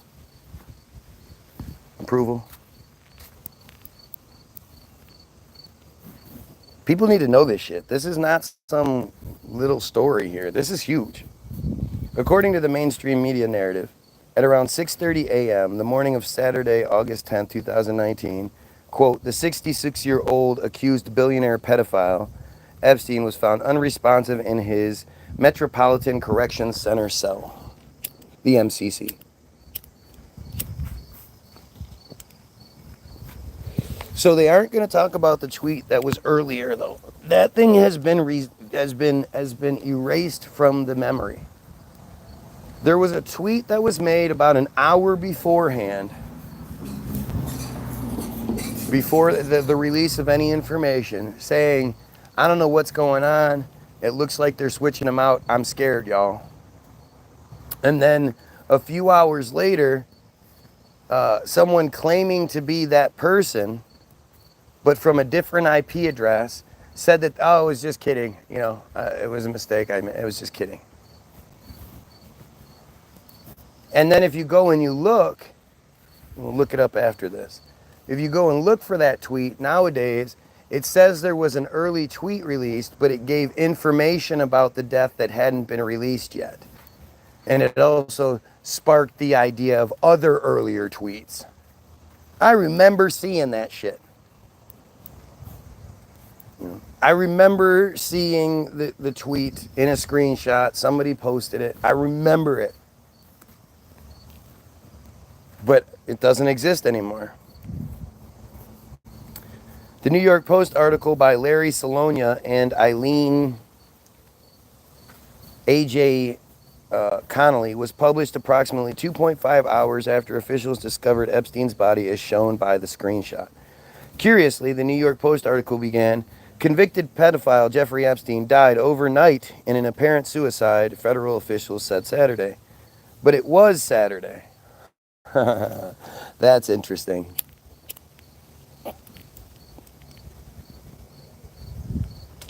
That's interesting. And that's such a curious detail, because that's one of those things that if you were, creating the narrative beforehand, it's not like it's a typo or something that you put out.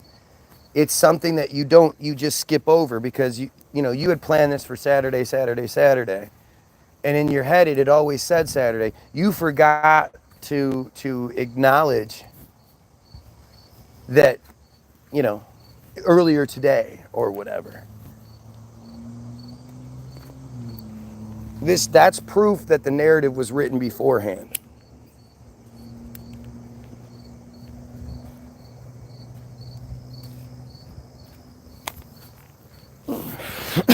Was this a slip of the tongue or a time warp? Unlikely. Why? Because one, within minutes, MCC officials would have needed to contact the New York Post to leak word of the overnight apparent suicide. How is that likely? Or how likely is that? Within minutes of it, they're calling the New York Post like, hey, guess what? That's pretty interesting.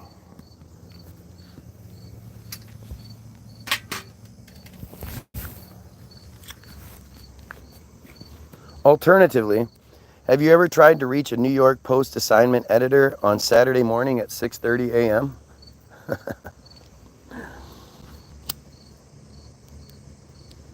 It's like all the Rodney King footage happened at like 3 in the morning, 2 in the morning, and was somehow on every news station, morning edition, the next morning. How's that possible? Even during regular business hours, an immediate tip response doesn't happen within minutes, usually not within hours, if at all. Giving the New York Post the benefit of doubt that one of its news agents had contacted the MCC hourly, 24/7, 365, to inquire about dead bodies found in cells, that would not explain another suspicious fact. The screenshot taken of the Stallone and Connolly article states,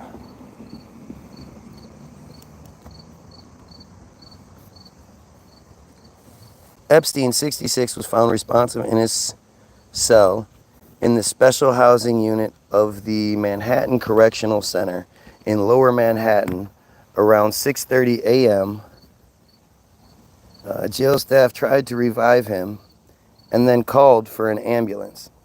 Paramedics also tried to revive Epstein and could be seen using a breathing bag as they wheeled him on a gurney into New York Downtown Hospital around 7:30 a.m. He was declared dead a short time later. The city medical examiner's office took Epstein's body from the hospital to the city morgue at Bellevue Medical Center Saturday afternoon. So, within minutes of the event, or he's already being taken to the morgue? There's no investigation necessary?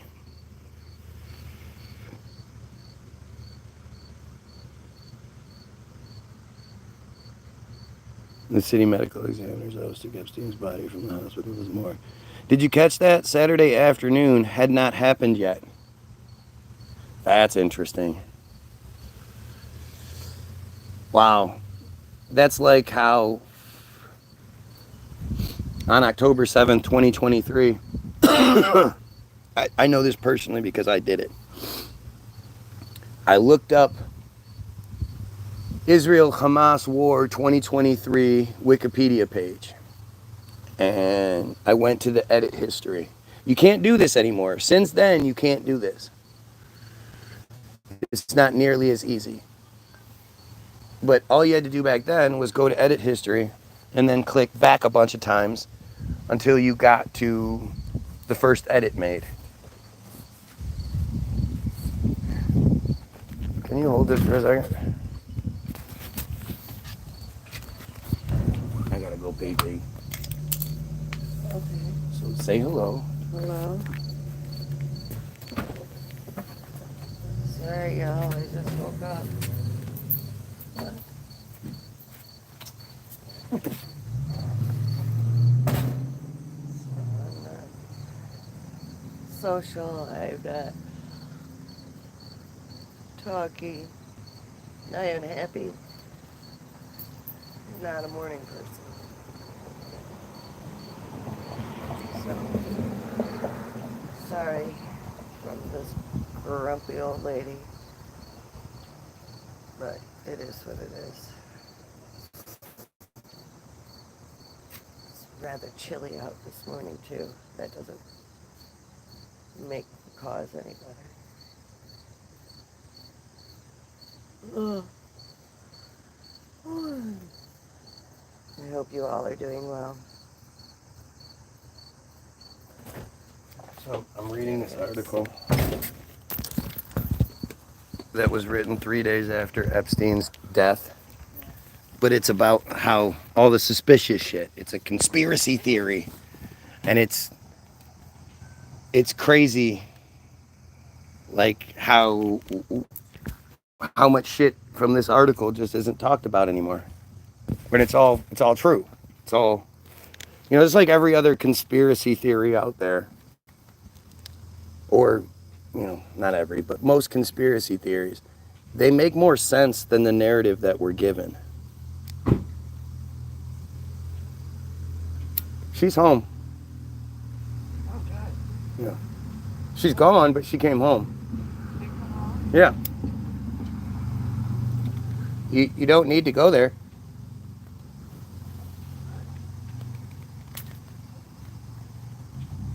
Huh? She had to go to work. She was late.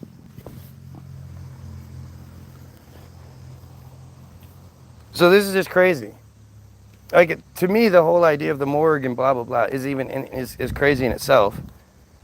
Why would he be taken to the morgue so quickly? Why wouldn't he stay in the medical examiner's office? But the fact that they're reporting on something that hadn't... Oh, yeah, so I looked up the first edit that was made on the Wikipedia page regarding the Israel-Hamas War 2023, which was the attack page, right?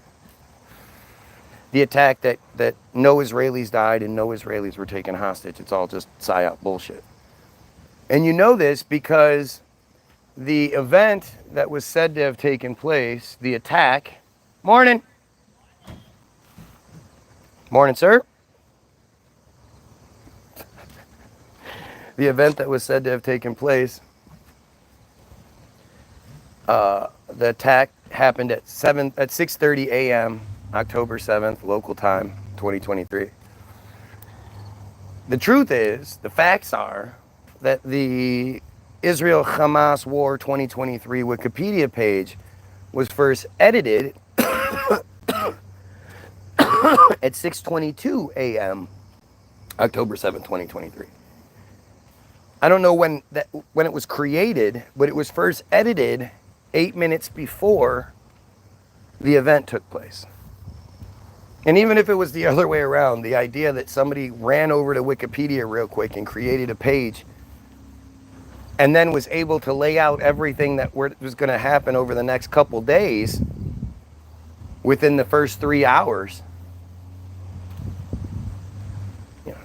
like it just doesn't add up. But the thing is, the majority of you aren't going to do that. And because of the system they have set up, if someone like me does it, there's going to be nothing but crybaby in the comments. Oh, did they shut the comments off? Ah, they shut the comments off.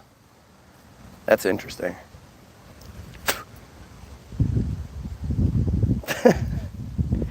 You guys are seeing that this happens every day, right? Those of you that are here, you see that it happens every fucking day. At some point every single day, like even those of you who might be the like unwitting trolls, you belong to some sort of troll group for whatever insecure reasons you have. Huh? I think that's why one of the shoes be there. Probably ran in and ran right out and did nothing. She was here for a little bit.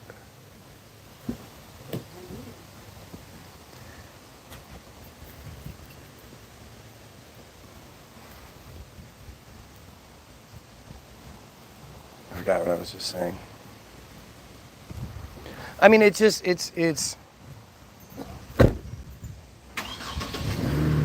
all right there. I'm reading it to you right now. Oh yeah, the comment section.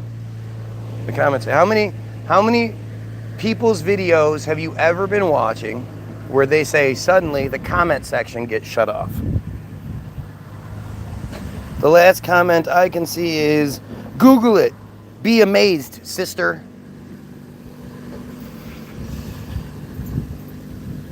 Right? That's the last comment that I can see.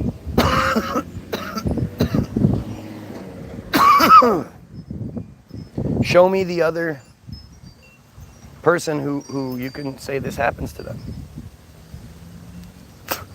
Where they're desperately trying to keep us from being able to communicate with each other. Because what they definitely don't want is for me to address the stupid things these idiots say. I've been ignoring a bunch of it for sure, but when I don't, when I actually focus in on what they say, it makes them look really stupid. And it would be one thing if this was like the first time this happened, or this is some random occurrence that never happens. This happens every day to me. Every day. Every time my feed gets going really well, they do this to shut it down. Because there are going to be plenty of other people that'll be here that aren't trolls, that'll wonder why I'm ignoring them. Be turned off by the fact that I'm ignoring them. Hey, dude, I'm here supporting you. Why the fuck aren't you acknowledging me? You know?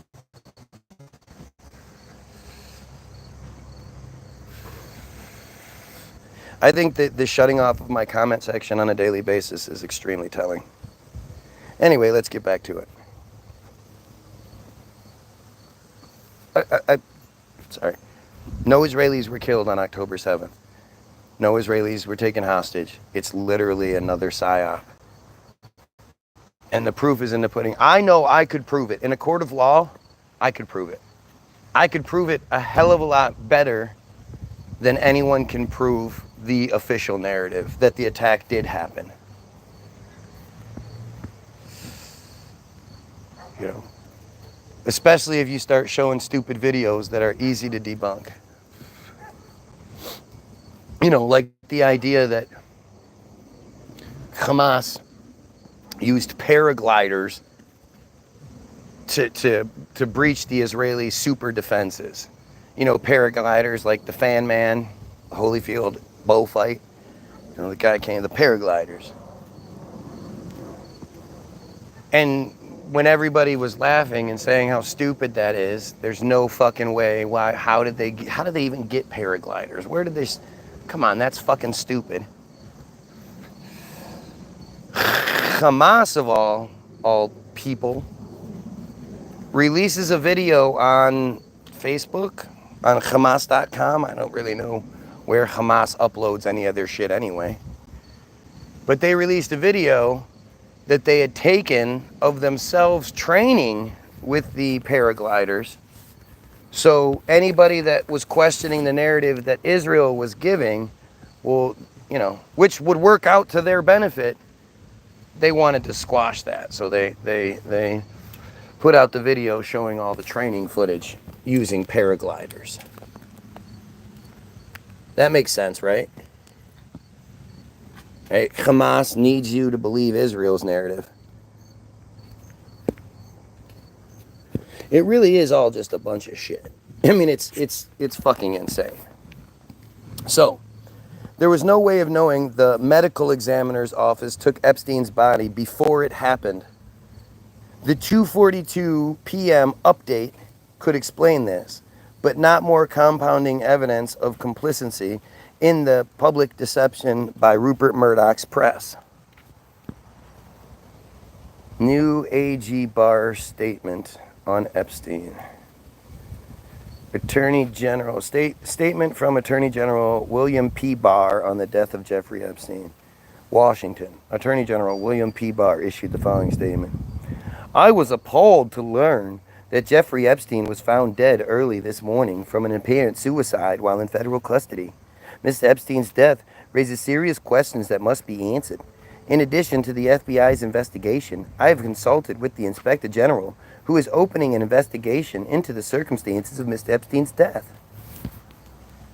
And then he's the one who at the end of the day decided that there wasn't enough evidence to warrant a full-on investigation, so he squashed it. Just before he was sent off to, or maybe it was just after, no, because he did the thing, see, this all happened within just a few days. So he did the thing where he was on TV, he was brought in as the third, representative during the Trump impeachment bullshit. And he was sitting in front of the House, or not the House, the congressional hearing where Schiff was the lead guy. And they start grilling him, and he falls apart on live TV. He supposedly live. He falls apart. He's like, he's getting all frazzled, and like, this is the point where, the Democrats are out to get Trump. The Democrats and the Republicans don't work together, blah, blah, blah. This hearing is being led by Democrats. If I can see that he's falling apart, the trained professional attorneys who feed off of that shit, those sharks should see that blood in the water, should smell that blood in the water and fucking pounce. But instead, they go, you know what? We're going to take a quick break, and then we'll come back and finish this.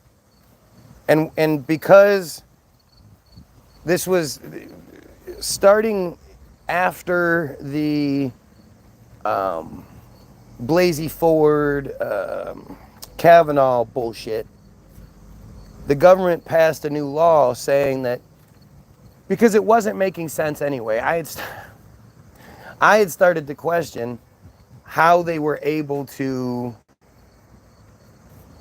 film what was happening in real time. So there was this piece of evidence, right? I started questioning how they could pull it all off without, well, that was weird. So as I was saying, how does the news always know what graphic to put up as each person is talking in real time? And especially if you're talking about each individual news station, how would they each have their own graphics ready to put up in real time if there wasn't some sort of rehearsal? And to cover that, they then changed the law saying that from now on, there will only be government cameras inside of these hearings and whatnot, that then each news agency will be allowed to plug into and broadcast from the one camera view. And there was, at one point, there was a thing with one of the Trump impeachments where one of his many, cronies was giving a testimony, and he was listing off things. He had a list of 5 things, and he was like, 1, this, 2, this, 3, this, 4, this, and then he stopped, and it was like it was an unplanned for pause or something, because he went to elaborate on number 4, but number 5 showed up on the screen, and then it got erased real quick, and then when he said number 5, it popped back up again. Well, how does that happen without rehearsal? Considering all of them are reading scripts anyway.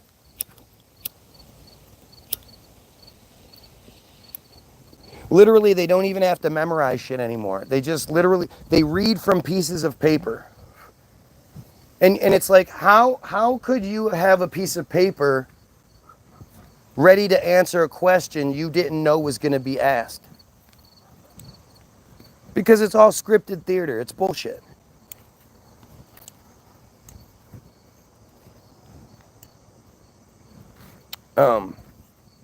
So when William Barr falls apart on TV, and the news or the system says, okay, the hearing reps say, we're gonna like take a break so you can get yourself back together, and then not one of the stations comes back to it.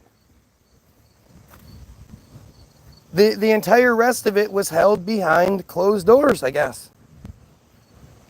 Belch. You would think if one station knew all of the other ones had gone back to regular programming, why wouldn't they be the one that didn't and then get all the ratings from all the people that wanted to see the rest of it? But it was shortly after all of this and that William Barr was shipped off to Alaska.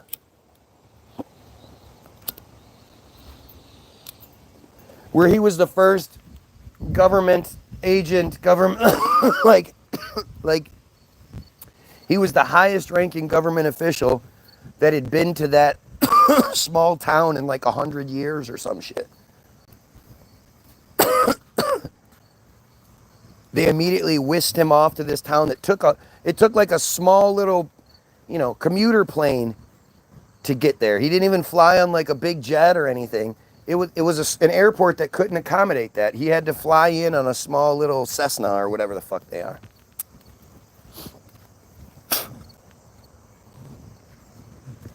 And they kept him so far out of public reach that he couldn't be interviewed until after things simmered down a little bit, and then they brought him back. But he didn't have to answer questions as to why he fell apart. He didn't have to answer questions as to why he's not recusing himself from all of this, considering he clearly has a previous relationship with Epstein. That he's known Epstein since they were kids. That his younger brother went to school with Epstein, and then while he was in the CIA, while William Barr was in the CIA, his dad gave Epstein the job. His dad, being Donald Barr, was a member of the OSS, the original version of the CIA, and later became the headmaster of this Dalton Academy, where he had been the headmaster for like 10 years. And one of the last things he did before he left that position was give Epstein the job that he wasn't qualified for. Funny thing, in 1973, he gave Epstein that job in 74. In 1973, he published a book about an intergalactic society of oligarchs, that 7 families that ruled the galaxy and raped children for fun. He wrote a book about that shit. He could have wrote a book about anything else. He's only published 2 books in his life. One you don't even really get to know about because I guess nobody cares. But the other one is about a society of oligarchs, of 7 families of oligarchs who rape children for fun. Even the hero of the story rapes children for fun and only gets upset when they threaten to take out the earth, so then he has to step up.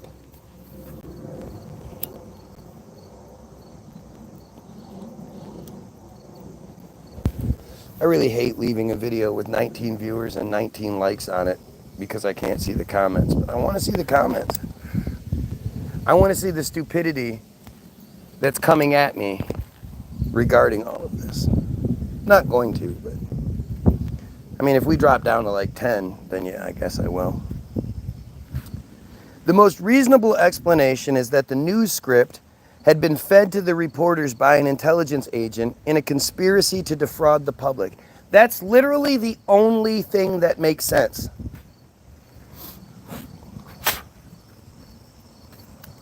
That's literally the only thing that makes sense. You can't, what other explanation can you give for the fact that things were being reported before they happened? That things were happening in that light speed way that only seems to happen when Jays get killed. Here in Detroit on October 21st, a Jay community leader named Samantha Wool got super drunk and drove home from a wedding that happened on October 20th. She came home, she was so drunk, apparently she forgot to close her front door, which I've never been that drunk. I've been drunk many times. Way, way too many times have I been drunk and been, like hammered drunk when I was younger. I don't like alcohol anymore, it's gross. I was never so drunk I forgot to close my front door. But apparently she did, and was found dead on her front stoop where she had walked out. She had been stabbed to death a bunch of times in the face and neck and whatnot. And she walked out and died on her front sidewalk. And she was found by one of her neighbors between 5:30 and 6:30 a.m. on October 21st. They had themselves a patsy. Well, there was no initial suspect. At one point, her ex-boyfriend, who was on psych medication, her J ex-boyfriend, called the police and confessed that he thought he might have done it. He can't remember, he might have done it.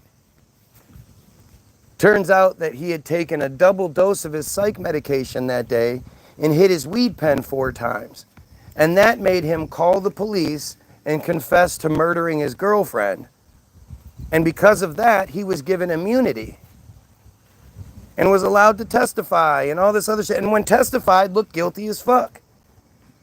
But eventually they end up putting it on this guy named Michael Jackson Bolanos, who isn't a good dude, who was out committing crimes but did not do this. This was just the black patsy that eventually was named the suspect.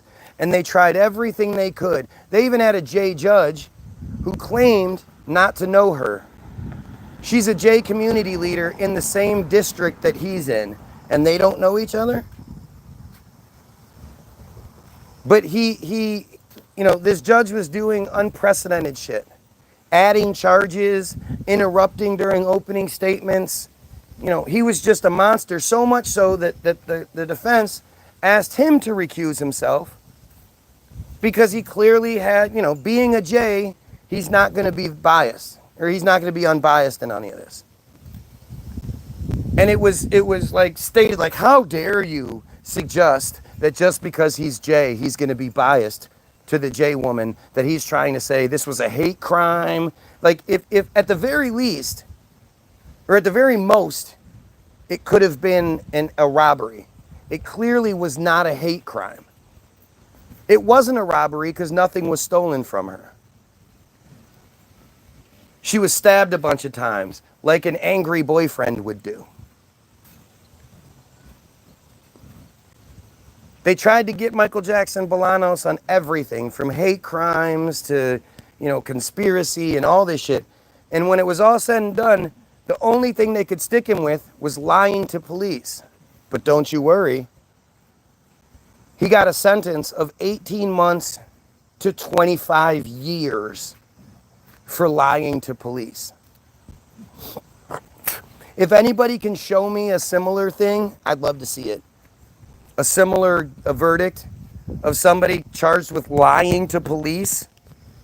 18 months to 25 fucking years. Does that even sound reasonable to anybody? That's not cruel and unusual. But that's not even the weirdest part. The weirdest part is that this J community leader that was found dead between 5:30 and 6:30 a.m. on October 21st, the newspapers, the morning newspapers from October 22nd, talked about how beautiful her funeral was and that over 1,000 people attended. Now, you tell me how somebody is found dead between 5:30 and 6:30 a.m. There's no suspects. It's a murder. And within hours, it would have to be within hours, they somehow leapfrogged all of everybody else that was already being investigated, all the other autopsies and everything that had to be done. Any other funerals that were going on that day. They bypassed all of that protocol that our society does when somebody's murdered. Bypassed all of it, and somehow over 1,000 people came to this, dropped whatever they were doing, and came to this broad's funeral. She's a J community leader, meaning she would have friends and family all over the country, all over the world, a lot in Israel. None of those people wanted to attend this funeral that had to be held within hours. There was a funeral held within hours of somebody being found murdered?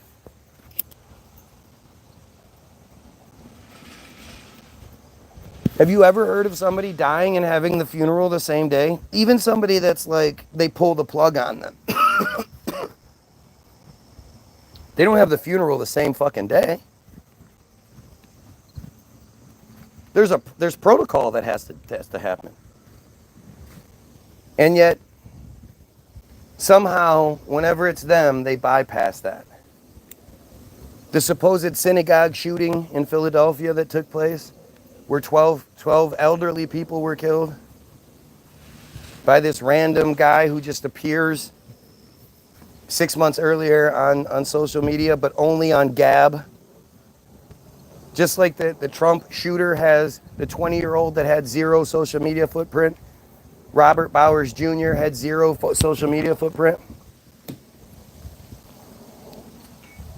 And yet he wanted to cause the most chaos he could. So on a Sunday, he went to a synagogue and only shot people so old that if they died of natural causes, you'd be like, oh, they lived a long, full life. It's sad, but, 85, 86 years old, like, the only reason the number isn't, the average number of the people killed, age of the people killed isn't lower, or isn't higher, is because there were two retarded brothers whose parents had just recently died and who were recently named ward of the state.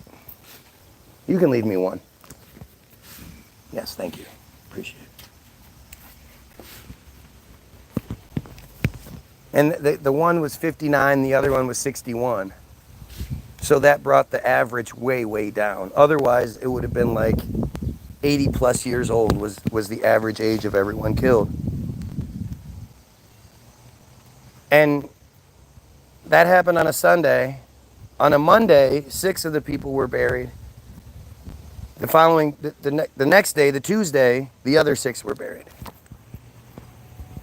All protocol, overridden, all logic. How do you accommodate 6 funerals within 24 hours of something happening?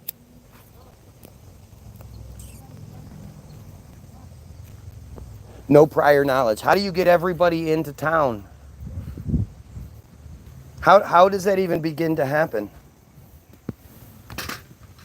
I can provide you with multiple narratives, like Hai, H-A-I, Shalain, S-H-A-U-L-A-I-N or L-I-A-N, I don't remember. Narratives that were given that are complete lies. What's up? Huh? Oh, that are complete lies. They absolutely lied. That like guys like Hai Shalain never even existed. It's just a complete fabrication, start to finish. And Israel does that shit all the time.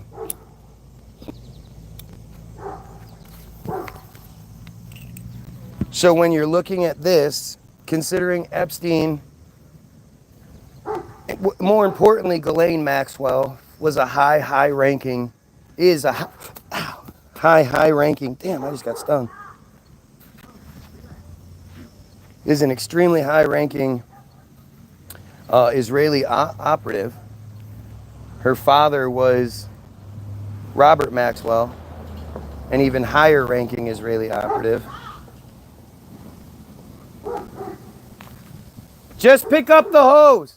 You don't even have to get the thing. Just pick it up at the base and he'll stop.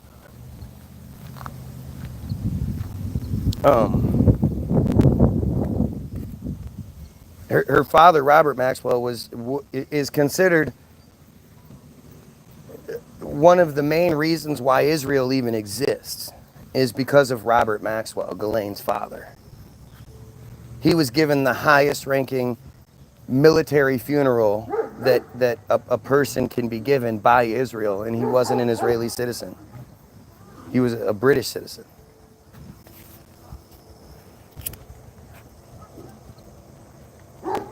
He never lived in Israel. And yet he was given the highest ranking. And his eulogy given by an Israeli prime minister said, We cannot today say everything this man has done for Israel and the Israeli people or whatever, something like that. But if not for Ghislaine Maxwell's father, Israel wouldn't exist. Because it was him that snuck in the parts and you know, whatever necessary for the Israeli Air Force to have its supremacy, which gave it the advantage in the war, in the massacre, that they would have lost without him. He also sold the Promise software, PROMIS software, a bugged version of the Promise software that allowed Israeli intelligence a backdoor into whatever computer system the software was installed in. And he sold that to the highest ranking nuclear facilities and government facilities in the United States. He sold it to a bunch, but there are two that are reported, but it was a bunch of other ones where he sold this bugged software allowing Israel access into the U.S. government systems. You know, you get in one place, you get in all of them. Once they break through the security code, once they have that back door, they're in. They don't, you know. And so what most people don't realize is that Ghislaine is actually the higher ranking agent. Ghislaine is actually the big shit. Epstein was just the face. The same thing exists with Trump and Melania. Melania is the bigwig. Melania is the Israeli agent that controls Trump. He answers to her. When the whole grab him by the pussy thing came out, it's reported that when he got back to the White House, she was standing there all pissed off, and she said something along the lines like, "You better not have screwed this up for us," and walked away. And he said, "I'm sorry."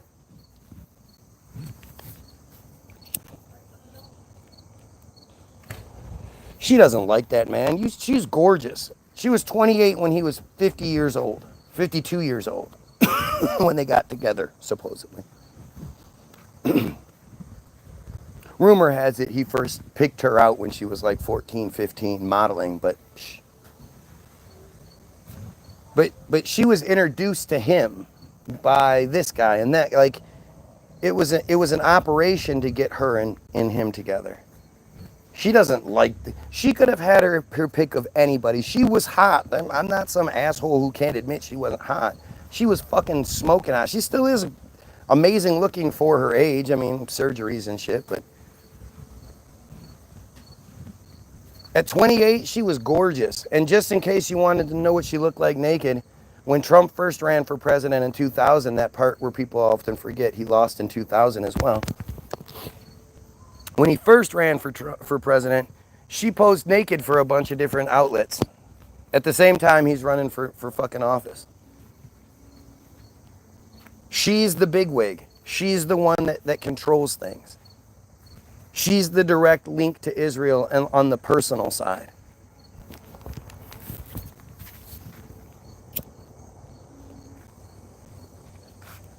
She's Yugoslavian. Okay. Okay, if that's what you want to believe.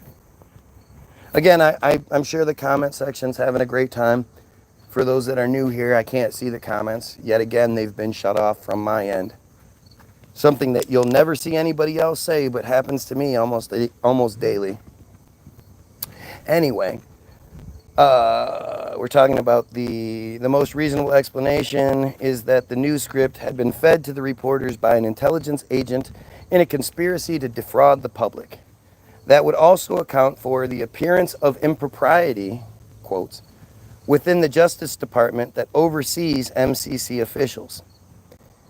AG William Barr, whose conflicting interests were immediately denounced by the pro-Hillary deep state press, was cited as early as 9:36 a.m. as being reportedly livid about the news that had been broken first at 8:16 a.m. by an anonymous post on 4chan. Is that what, oh, that? Now let's see, is this the thing that's going to if they're going to talk about this. Let's see. 4chan post about Epstein's death before news was public didn't come from FDNY, officials say. This is the story. I think this is the one where they've changed it. A social media post detailing the death of accused sex trafficker Jeffrey Epstein, made well before the official announcement, did not come from within the New York City Fire Department, officials said Tuesday. BuzzFeed News first reported that a message was posted on 4chan, an anonymous message board that is popular with far-right trolls, at 8:16 a.m. That's about 38 minutes before an ABC reporter broke the news of Epstein's death.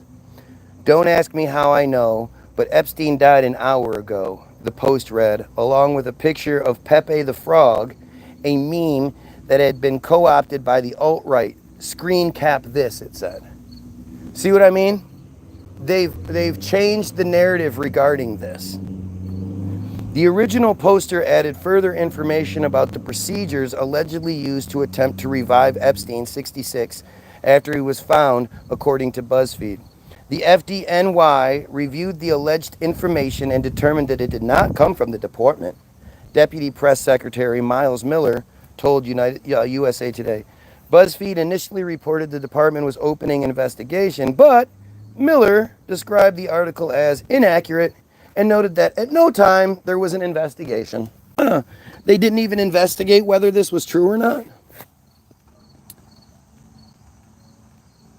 Epstein was found unresponsive in his cell shortly after 6:30 a.m. Saturday and was rushed to the hospital. Authorities have released few details on his death, but the Manhattan Correctional Center referred to it as an apparent suicide. Barbara Sampson, the city's chief medical examiner, said an autopsy on Epstein was performed and that a ruling on the cause of death was pending. CBS News reported that shouting and shrieking was heard from Epstein's cell at the MCC on the morning he died. Guards attempted to revive Epstein while saying, "Breathe, Epstein, breathe." The news outlet reported, but cited no sources. Yeah. See, and it doesn't even have the line about, this gave rise to other conspiracy theories about other earlier tweets. That's really, see, I told you. At least I didn't have to find it. But the original early tweet, I remember seeing it. There's no doubt in my mind. How do I know that there was an early tweet? It's just different now.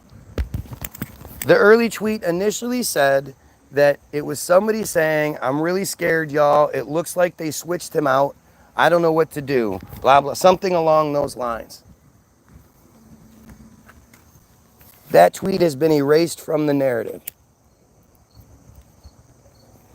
and replaced with that bullshit. That beat ABC News by 38 minutes. Wait a minute. It was 38 minutes after.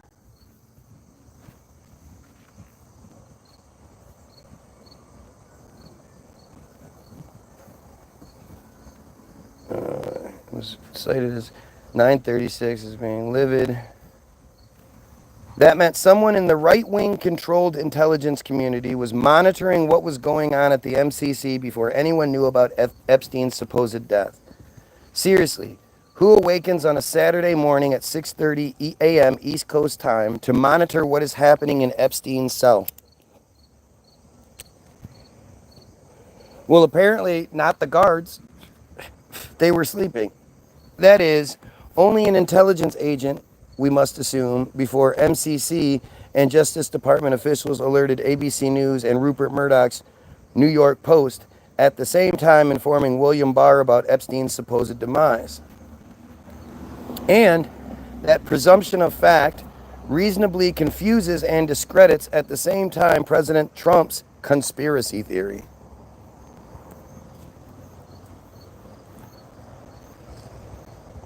The idea of the deep state is just fucking stupid. The idea that it's not the people we can see doing it. It's the deep state. It's the invisible version of those same people who are also controlling those people. Donald Trump's the reason why everybody says deep state. He's the one that talked about it. The deep state that apparently controls him too. But it's not him, don't worry. Don't hold them accountable. It's the deep state. They love when you believe in invisible shit. The invisible germs that make everyone sick. The invisible rocks that are going to fall out of the sky.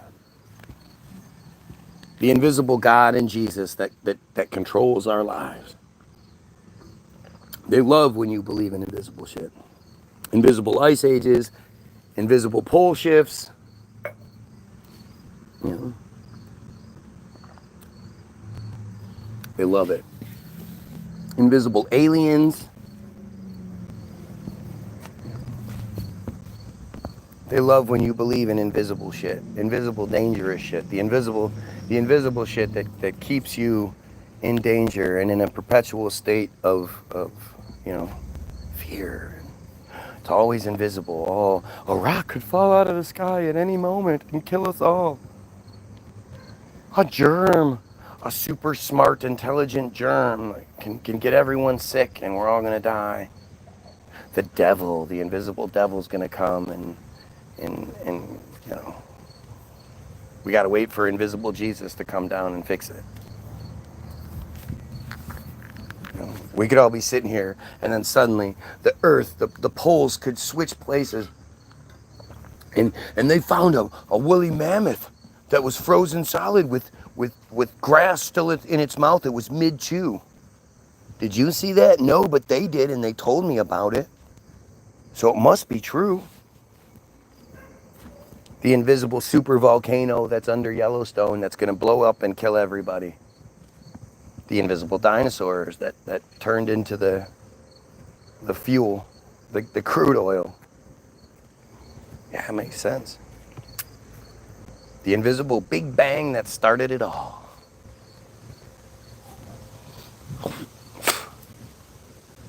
You believe what you're supposed to believe because you pick and choose which things you like because you're arrogant. Again, same argument as before. It's always the same argument. A lot of the shit you're supposed to believe is ridiculous, but you choose to believe it because you like that narrative. You like the idea of aliens. You like the idea of pole shifts and dinosaurs and all that. Let's go. Come on. I'm going to close the door. You coming? No? You coming?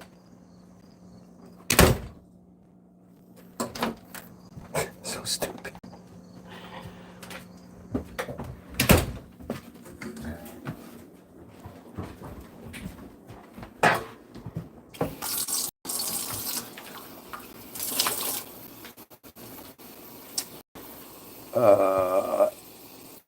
Epstein was allegedly offed by deep state Clinton backers, according to the president. But given the right-wing source of this intelligence, the left-wing versus right-wing conspiracy theory appears to be controverted. Plus, Epstein is presumed to have maintained close personal relationships with Trump, the Clintons, and Edgar Baughman, described in Epstein's Little Black Book. Well, it's funny looking at it now. Like this, again, you have to remember this was written on August 13th, 2019. So with what you know now, kind of paints this in a whole different light, don't you think? Oof. President Trump's political conspiracy theory is corroborated, however,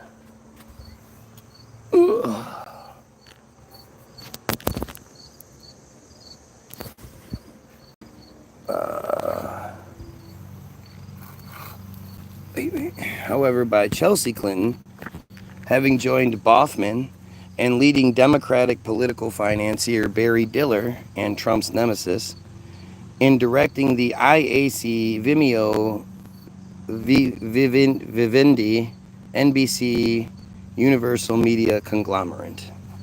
Diller worked with Stephen Chow at Fox Television Network, whom Diller later hired as president of programming and marketing at USA Network, Wikipedia reported.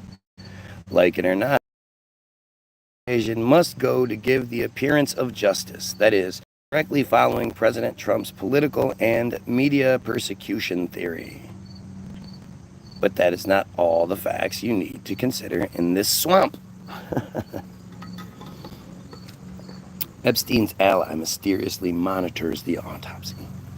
Chief Medical Examiner Barbara Sampson noted that on Saturday evening that Epstein's unnamed representatives hired celebrity pathologist Michael Baden to be present during the autopsy. Can you imagine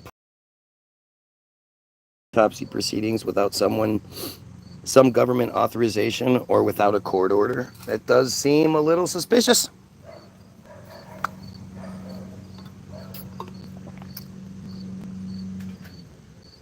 See, this is that stuff where you just, like, what do you say is happening instead? Can you imagine someone in the government operating under William Barr's authority giving Baden permission to appear at an FBI-controlled investigative proceeding and personally participate during this autopsy? And if that's not incomprehensible enough, all of this was granted and administered in one day, a Saturday, no less. I mean, this just doesn't fucking work. Right? This is just stupid.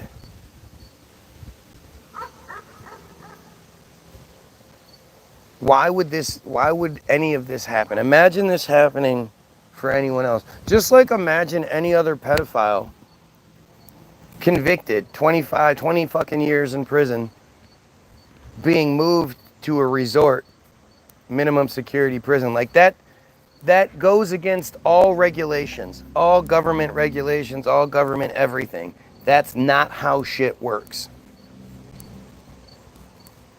It does not work that way, that pedophiles just get moved with no anything, no outward appear, like no government court orders, any of that. It just happens. And it's literally one of the worst people that has existed in modern times.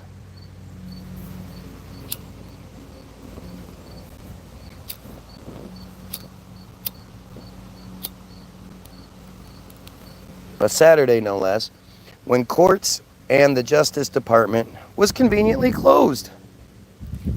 Right, because courts and DOJs and all that shit, they don't work on the weekends. What are you, fucking crazy? That's like part of the benefit of being a government agent is you don't work very hard. Especially not on a Saturday. What's up, dog?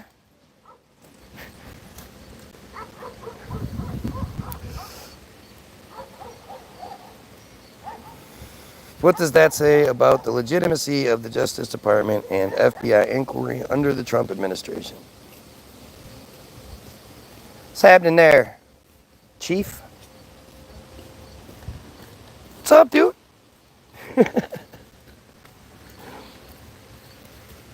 Can you imagine William Barr admitting a private descendant's doctor into the federal investigation and autopsy room?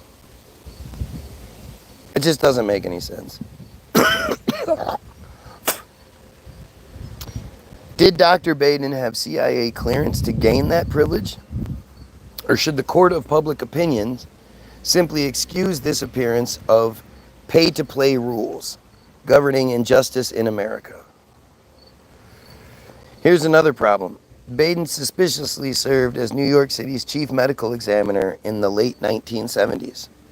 So Baden was well connected politically and suspiciously cut through this red tape. I mean, this is just nuts, right? This is again when you're when you're talking about conspiracy theories,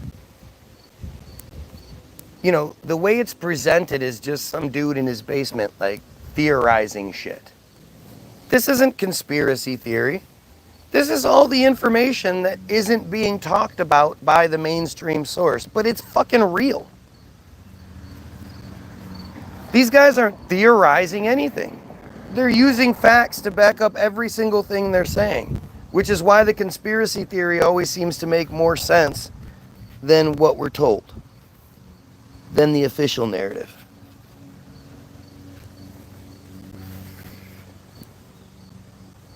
Then there's the matter of Epstein's broken hyoid bone. A self-induced hanging would not have likely caused that. It is commonly seen, however, in murder cases. Next, consider Epstein was also the client of the infamous O.J. Simpson lawyer, Harvey Weinstein lawyer, and Fox News network contributor Alan Dershowitz. This celebrity attorney is also facing civil suits and possible jail time for his alleged child sex crimes. Which is, it's one of these things, it's one of these crimes. Like, our system is specifically designed to protect these specific criminals. Because what can you do? How can you, other than you have a secret recording or have access to the secret recordings that the FBI found in Epstein's rooms or in Epstein's safe, but other than video evidence, you can't prove the thing. You know, you're not going to have saved the underwear that has Alan Dershowitz's junk in it. You know, or like you didn't, like, you know, keep some in your mouth and then spit it into a napkin, or, you know what I mean? Like, it's just, it's not how that works. So it literally comes down to, this person can give a really detailed, dramatic testimony, describe the person and all that other shit, but because there's no physical evidence of the thing, they get away with it.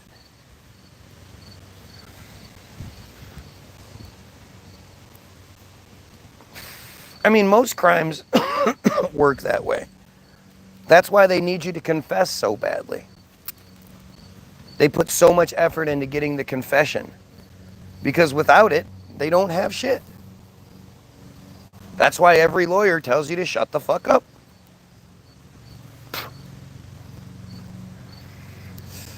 The police told me when I got falsely arrested on the way to bringing me home, because I did talk my way out of it, which, you know, I was innocent, so it was easy, but it went against what you're supposed to do. But the cop told me, well, if you're guilty, then don't say anything. But if you're innocent, you know, profess it. Like, they can tell. They know these things. They have intuition. They've been doing it for a long time. You get a rookie cop, maybe that's one thing. But when it comes to a seasoned cop, you know, he does have a bias in that he's just so callous over all these years. You know, he's seen the worst and heard the worst for such a long time. He's dealt with liars for such a long time that he's distrustful of the system. But they didn't have the evidence to back up what they were saying. With me, it was really, really weird. It was just a really weird situation. It doesn't make any sense. It's one of those one-day situations where somehow they were able to put together a sting and get all the court documentation to be able to run it on a Sunday with literally no evidence. And somehow they were able to put that all together so they could raid my house, where they didn't even take anything. They just took, like, it was all over some cards that somebody alleged I had broken into their shop and taken hundreds of thousands of dollars worth of cards from them. And it was obvious it wasn't me. And to think, like, how did they even get the judge to sign off on it with the nothing evidence they had? Like, it's all just weird. Makes you wonder what was put inside my house at that point. Anyway, all of the above news came one day after nearly 2,000 pages of formally sealed documents regarding Epstein's sex trafficking operation were released by a federal court, setting the stage with more conflicting facts. Recalling the first alleged threat to Epstein's prison life, the New York Times reported Epstein had been in a cell on July 23rd with Nicholas Tartaglione, a former police officer facing murder, racketeering, and drug trafficking charges. That seems like an odd matchup. It doesn't make any sense that you would have Epstein in a cell with anyone.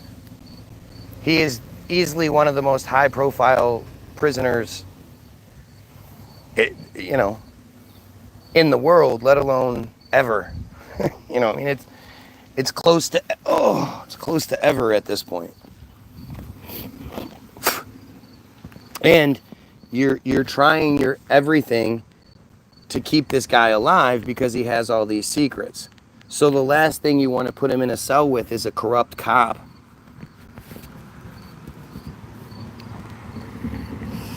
And Tartaglione's co-counsel happened to view the two men that morning in their cell. Ada Listening said, quote, she saw Mr. Epstein in passing through a window and saw no apparent injuries or evidence of a fight. Tartaglione's other lawyer, Bruce Barkett, said in an interview that Mr. Tartaglione had cooperated with the inquiry into Mr. Epstein's injuries. Let's see something. Excuse me, is he still alive?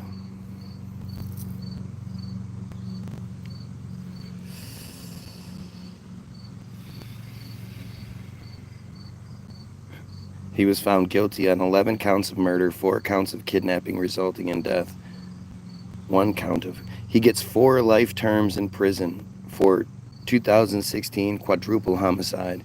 This was June 10th, 2024. He's finally sentenced in 2024. Mr. Barkett added that, by the way, if you're watching, show appreciation to the video, give it to some of your friends, and join the page. I don't want to say the other words because it seems to fuck up my feed every time I do. And don't forget to grab your free download at www.the-bilderberg-group.com. All links will be in the description after the fact. If you need them now, go to a previous video.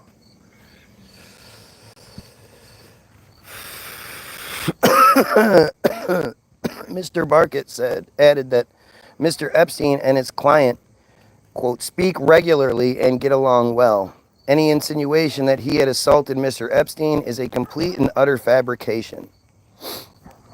Further, it was reported that Epstein was found in a fetal position on his bed that would not comport with a suicide attempt because it is a protective posture. Epstein was then put in solitary confinement, which is unheard of if he was on suicide watch. It would make sense only if he had been attacked by Mr. Tartaglione or a guard with access to the cell. Yet, the consensus of news reports inferred attempted suicide. So, it did not make sense putting Jeffrey Epstein into solitary confinement. Peculiarly,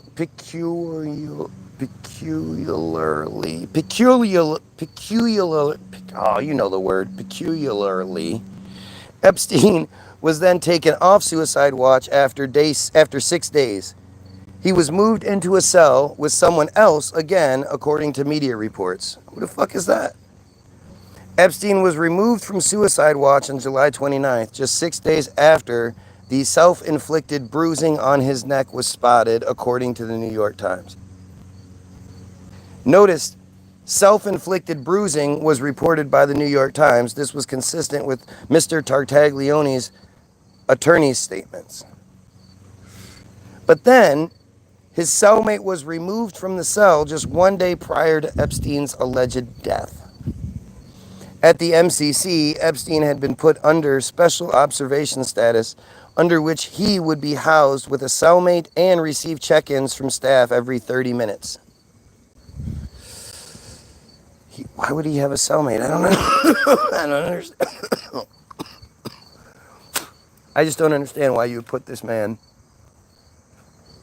in a cell with somebody else when he's, pedophiles are like the number one target. Like you gain points in prison for killing pedos. So to give somebody the option to kill like the worst pedo, that makes them a prison hero.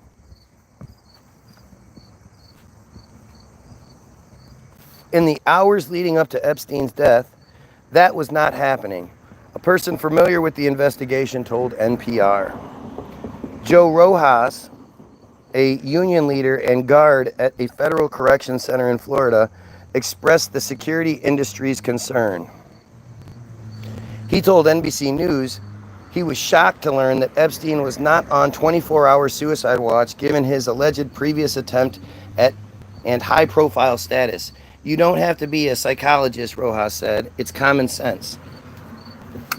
Let's switch this out because this isn't working.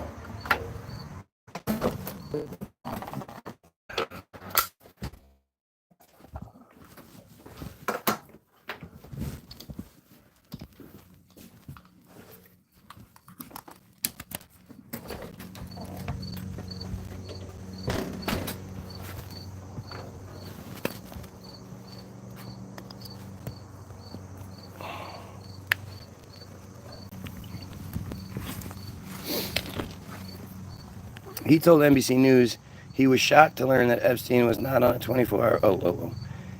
The likelihood that Epstein's, quote, suicide was aided and abetted by outsiders was also reported by NBC News. It simply does not make common sense that Jeffrey Epstein was not on suicide watch, said Jack Scarola, a lawyer who represents 7 of Epstein's alleged victims. And it does not make common sense that if he was on suicide watch, he could have successfully taken his own life unless he had some outside help. Before Jeffrey Epstein's alleged body was discovered that morning, with only Epstein in the cell, screams reportedly came from this cell, according to the New York Post. It is unreasonable to believe that Epstein, alone in his room and intending to kill himself, would scream for no apparent reason. I mean, that's fucking stupid. I have more likes than viewers at this point. That makes sense. It is most reasonable to believe that if Epstein sought to kill himself, avoiding interference from guards, then he would have not screamed. Here is the pictures showing the guy that they say is Epstein versus the guy from the cell. And you can see that the nose and ear are different. Your ear is like your fingerprint.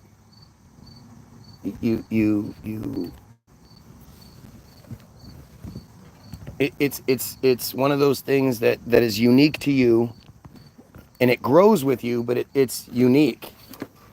Nobody else has your exact ear shape. It makes much more sense that but I mean, again, think about it. How come there's only this one faraway photograph that somebody zoomed in on really well, and it's partially obscured by a security officer or a police? How come there's only this one photograph of a dead Epstein? That just don't make no sense. That don't make no sense.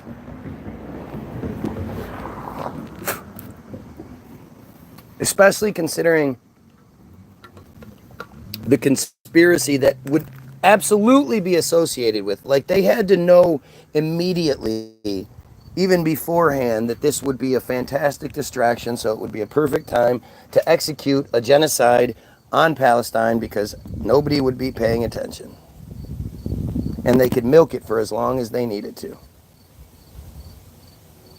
So I guess it does make sense. when you allow yourself to not be a fucking idiot.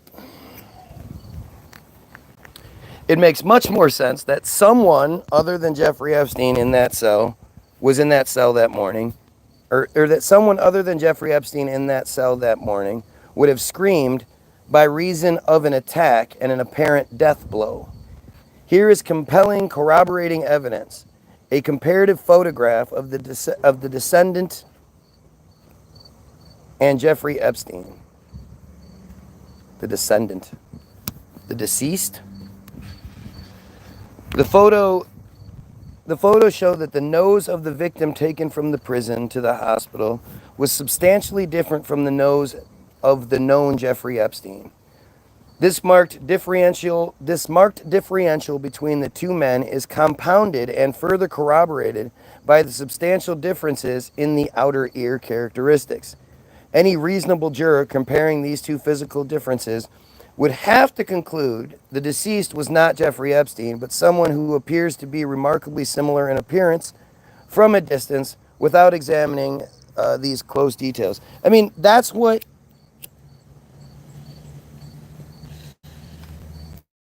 So when Adnan Khashoggi was killed, who was a dual Israeli citizen and a very vocal critic of the Saudi Arabians, apparently, security camera footage shows him walking into the Turkish embassy that he was supposed to have, and a guy that looked similar to him, dressed in his clothes, but a different pair of shoes, walking out. Of course, he was never seen again. And immediately it was said that the Saudis did it. It was all denied. Then it was kind of, okay, well, maybe the Saudis might have done it. Then it finally was released that the order came down from the Saudi prince himself. Khashoggi was tricked into going to this interview, was kidnapped, was dismembered, and each of his body parts was put into a different barrel of acid and buried in the desert somewhere. And, get this, you guys remember a few years ago, at the same time, when YouTube, Facebook, and Instagram all went down at the same time with no apparent reason, and it went down for like an hour or two? It was because video of his dismemberment had been uploaded. And the only way they could shut it down and scrub it was by shutting down the 3 networks it was on and removing all traces of it. There were people that were watching it going, what the fuck is this? When suddenly it stopped and the whole thing went down.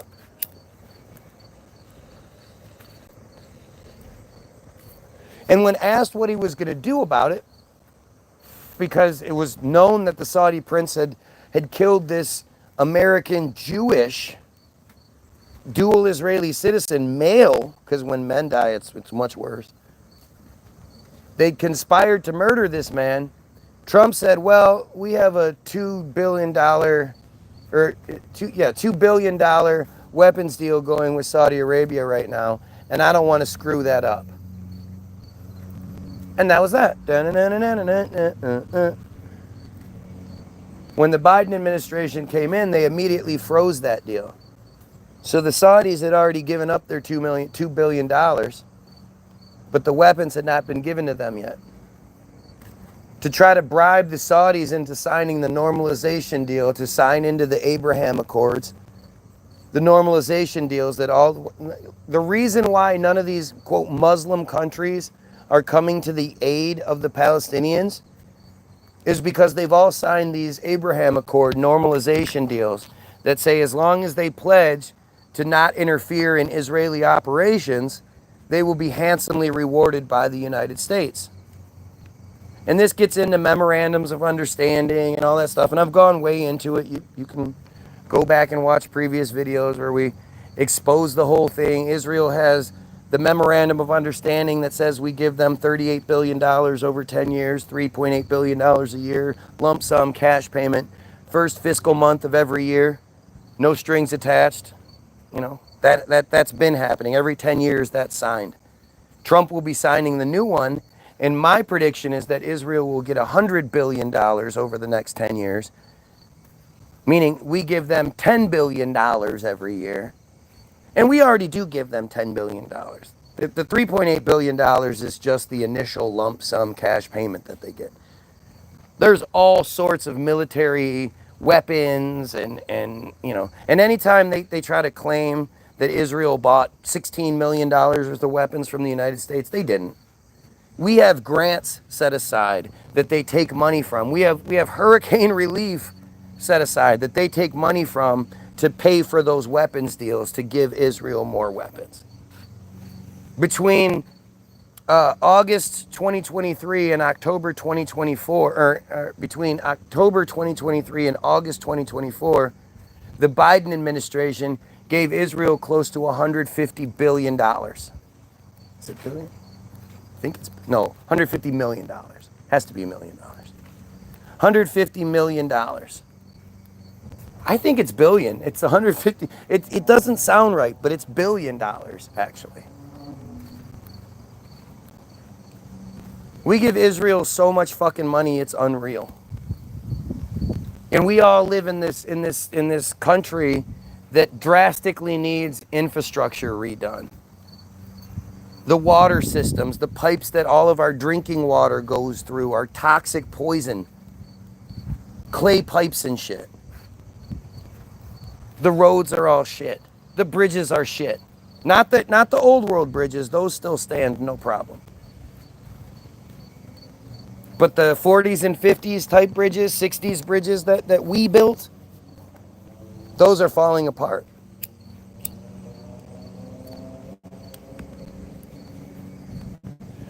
I think a much better use of the money is setting up an official, you know how the government has the task force to combat anti-Semitism? Legitimately, there are high-ranking, high-privileged, well-paid, prestigious Jays that run this task force to combat anti-Semitism. Can you believe that shit? Semitism is supremacy. Semitism means policy or predisposition favorable to Jews. Just look it up. Look up the Merriam-Webster definition of Semitism. It says it flat out. Policy or predisposition. Rules and regulations and the way that you go into it. Before you go into it, before you know any details, you know that if the people on this side are J, they get the favoritism. That's what Semitism is. It's supremacy. The funny thing is, in 2020, they had hearings because the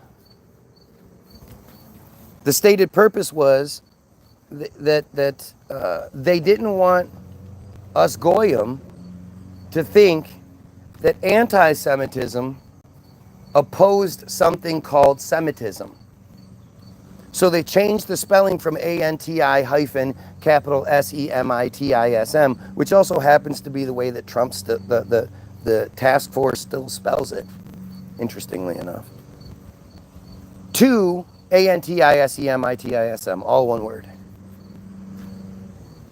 Originally coined in the 1880s, it was fine until 1920, being spelled the way it was. But in order to hide the true meaning from us, they didn't want us to go like I did in 2012 or whatever, when I first said, hey, I know what anti means, and then there's a hyphen. What does Semitism mean? And when I first tried to look for it, I had to go through like 5 or 6 Google pages worth of anti-Semitism bullshit before I could get the definition of Semitism. Semitism definition, search. And it just wouldn't come up. But it is policy or predisposition favorable to them. So anytime somebody accuses you of it, you should say proudly, yes, I do not believe anyone should have supremacy over anyone else. I believe we are all equal.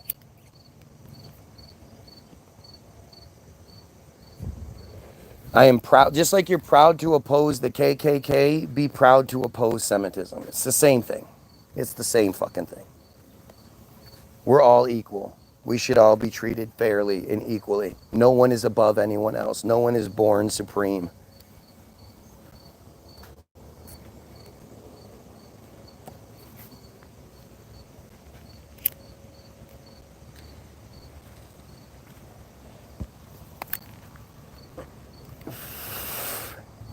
Any reasonable juror comparing it, blah, blah, blah, blah, oh, without the close details, of which we don't have.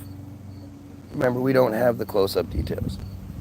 Further compounding this evidence of a governmental media conspiracy to defraud people, aiding and abetting the magical disappearance of Epstein, and protecting his friends in high places, is the following example of fetzering, it's quote, fetzering, by agent provocateur and full-time propagandist Ed Sheeran. I would have, let's see, good old Ed. What's Ed doing? Ed looks pretty J to me. What do you think? Pretty characteristic features? Fetzering against rational thought. Fetzering, an act of making an unfounded or unsubstantiated claim. Number two, in philosophy, a method of debate or discussion based on the premise of, I think, therefore I am. I think you're wrong, therefore you are. Number three, the act of disagreeing by employing rancor, name-calling, ad hominem. I was going to say this sounds like ad hominem. Ad hominem attacks or straw man argument. Now, I don't know Ed, nor have I had any interaction with him or any of the JFK sites out there.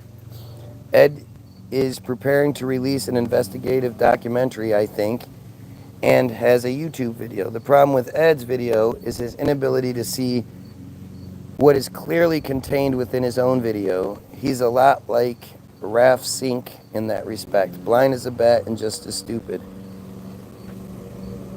JFK assassination exposed part 3, pre-release notice, the staged Lee Harvey Oswald shooting. I mean, that's a pretty good fucking video, I think. In this video, Ed is dismantling the various films and still shots of Ozzy being shot in the basement of the jail in Dallas. He shows a still shot to orient the viewer and uses the cursor on his computer to show the door Oswald comes from just before being shot. And yet, his own video shows Oswald being let out the other door earlier in the video. Tell you what, Ed, take a closer look at your YouTube before you blow a wad of money on your fancy documentary. Or don't show yourself to be an idiot. That's interesting. As fetzering by agent provocateur and full-time propagandist. This image, one of hundreds of similar deceptions peppering the internet, was produced by Ed Sheeran, deep state counterintelligence agent Ed Sheeran feathers photos to supposedly claim that celebrities Dr. Leonard Horowitz and TV host John Walsh are the same. Yeah, I hate that shit. God, I hate that shit. Talk about a dumbass distraction. Along with the transgender gay agenda distraction, these are stupid, stupid distractions. This guy is the same person as this guy. Who gives a fuck?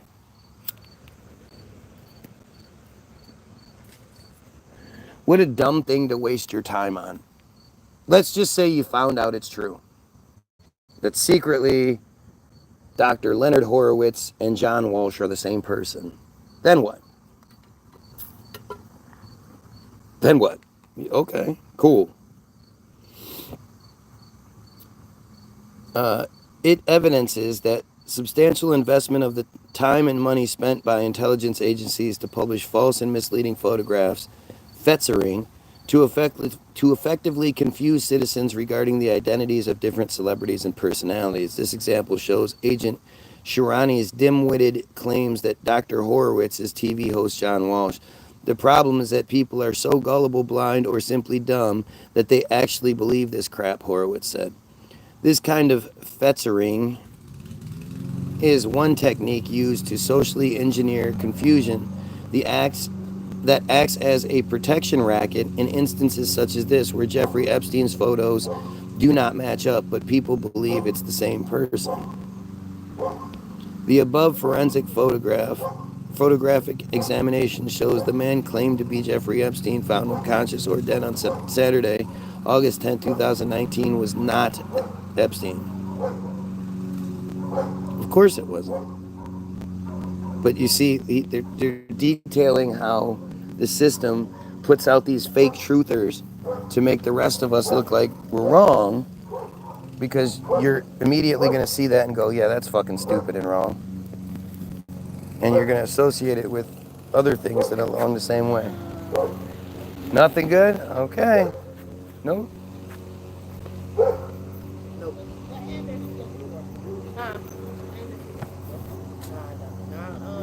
It's not here yet. What? What's your check? Yeah. What'd you do? Uh-huh. You did it.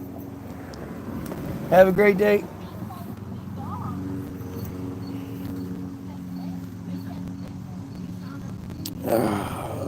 It is unreasonable to presume Epstein acted alone. Did Epstein shut off the security cameras allegedly down at the MCC the day of Epstein's death?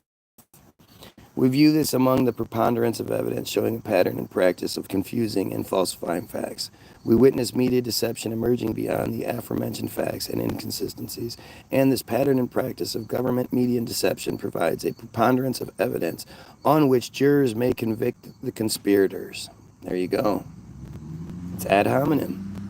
It's what the comment section is doing now, I'm sure, but I just can't see it because they've shut off the comments from my perspective. Because that makes total sense, you know. Why wouldn't that make sense?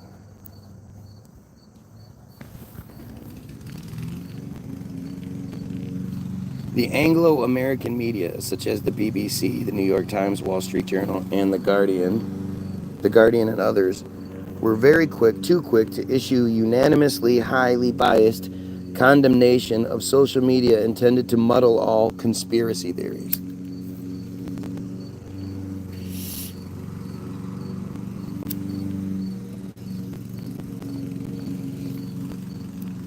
First, regarding the BBC, it is public knowledge that MI5, British intelligence, oversees the BBC. Matters of royals and British government officials are strictly vetted and obfuscated by Her Majesty's Secret Service. Yeah, but that's and Maxwell's child sex trafficking enterprise, discrediting the BBC's and a host of British officials had to be dismissed as simply foolish conspiracy theory. That bias, opposing the clear evidence of conspiracy involving the government and the media's complicit in the governments and the media complicit in Epstein's feigned death, is transparent and heavily incriminating. Consider, for example, the Guardian's defense, quote, that he was able to end his own life while supposedly under federal watch in a security facility only leads into the perception that the shadowy and powerful are pulling some dangerous strings behind the facade of justice. This is dangerous, the tabloid propaganda charged. Even if it's not true, America's criminal justice system, like our government generally, only functions if the population trusts it. In other words, it's dangerous to reject lies and not trust the deep state's government-controlled media that commands your attention, hypnotronic affection, and complete reliance. Well, the Guardian is the Guardian. It's doing what it does. The bigger picture, media networks advancing Anglo-American globalization versus nationalism. Alternatively, given the public's distrust of governments, it's time to replace these racketeering enterprises with one world government, one world bank, one world health organization, one world court, and one world peacekeeping alliance, etc. Or maybe not. The official explanation for Epstein's death comes down to rank incompetence, heralds the prejudiciously the prejudiciously heralds the most prejudiciously the Anglo-American press. It's probably true, speculated The Guardian, with emphasis added in favor of uncertainty and Western intelligence.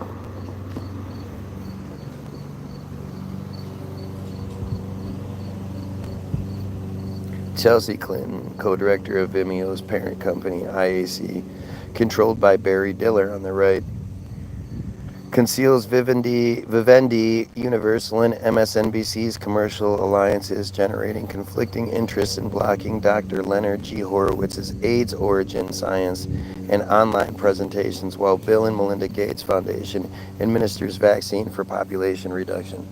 Yeah, that's really interesting. If you haven't gone down that rabbit hole yet, where you understand that AIDS is not what you think it is. Let's see, Leonard Horowitz, AIDS origin science. I'm going to have to look that up when I'm done. AIDS origin science and online presentations. I highly suggest you look into that because it's another one of those obvious things. The fact that AIDS affected the gays and the drug users and the blacks. Like, but mostly the gays and the drug users. Like, it's engineered. It's clearly engineered. And the thing is, there's no direct connection between HIV and AIDS on record. There's no direct science that shows somebody progressing from HIV to AIDS. The whole thing is just crazy. It's something we should maybe look into in another day. But it'll blow your fucking mind. Add to this Anglo-American effort to silence and discredit conspiracy investigators the fact that the president of BBC America, Garth Ancier, was monitored by the aforementioned media mogul and major Democratic Party financier with solid ties to the Clintons and Bronfman's Barry Diller. As previously reported by these authors, Diller's co-controllers at IAC, Vimeo, Vivendi, MSNBC, Universal conglomerate are, number one, World Bank and Clinton Foundation AIDS ambassador Chelsea Clinton, and number two, convicted criminal and media family mogul Edgar Bronfman. Chelsea Clinton, boy. Who does she look like? She definitely doesn't look like Bill Belch. I mean, you can see how her mom could possibly be Hillary. Have you ever seen pictures of Hillary pregnant? Like when you look at all the racism behind the Barack Obama shit, right? How to this day, like people talk about how Michelle is a man and like just the worst shit. And it's all based on Joan Rivers. This is what everybody based their shit on. Because Joan Rivers one day said, you know, Obama's gay and Michelle's a man. Everybody knows that. She's one of the most overrated, only where she was because of what she was, comedians of all time. Joan Rivers was not funny. She was just fucking weird and gross and just, Joan Rivers was awful. But that's where it all comes from. And then you have people taking still shots of Michelle like moving in a dress and her dress folds a certain way and people are like, look, she has a 13-inch penis. It's fucking silly, man. That shit, the scrutiny, like the fact that we're 3 presidents later and people still talk about Obama, it's only has to do with racism because people don't talk about the fact that Obama is the second worst president of all time. Right? And if they do, they don't talk about it from the perspective, the real perspective, in that Obama signed the Monsanto Protection Act.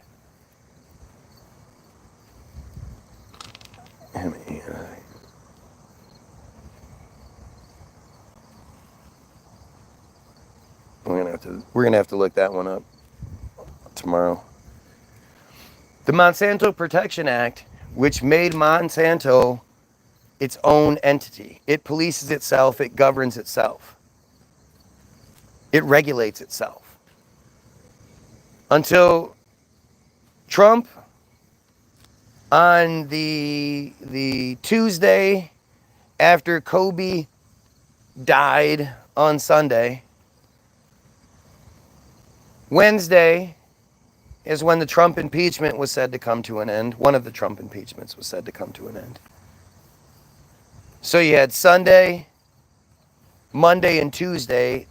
All anybody talked about was Kobe, and then it immediately went to Trump on Wednesday, Kobe and Trump. That Tuesday, something I only know because I happened to watch the 700 Club that morning, not as a supporter. Trump signed the original legislation that said all colleges and universities had to be pro-Israel and had to actively remove any anti-Israel or BDS sort of sentiment on the campus at the risk of losing federal funding. That's when that was initially signed. It wasn't put into play until now, almost like they knew something was going to happen. But to me, that's that catapulted Trump to the worst president ever. Because now you're protecting the cult that controls Monsanto.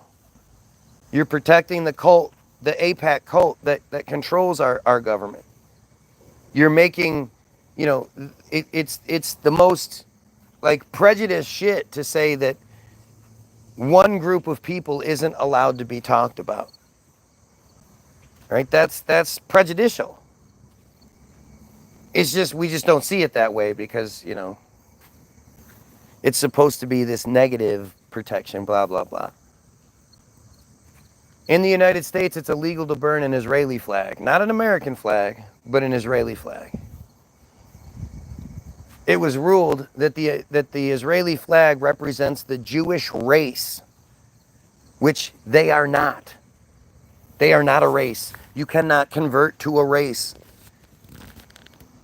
If I just start talking all stereotypically and squinting my eyes, oh, I'm Chinese now. Does that make me Chinese? I converted. I don't even like doing it because it's such a terribly racist stereotype that they created, of course. But could I do that and then just be like, no, I converted. I'm a new race now. I can start dressing the part, wearing the yarmulke, spouting all this stuff and say I'm Jay and say I'm Jewish and nobody can do anything about that. I say I'm Jewish now. You can't stop that from happening. You can't deny that. You can't tell me I'm not that. You could definitely tell me I'm not Chinese. That would be insulting and stupid. Add to this the Anglo-American effort to silence, we did this previously, Edgar Boffman appears with Donald Trump, Henry Kissinger. What a piece of shit he is, or was. Is he still alive? I don't think he's still alive.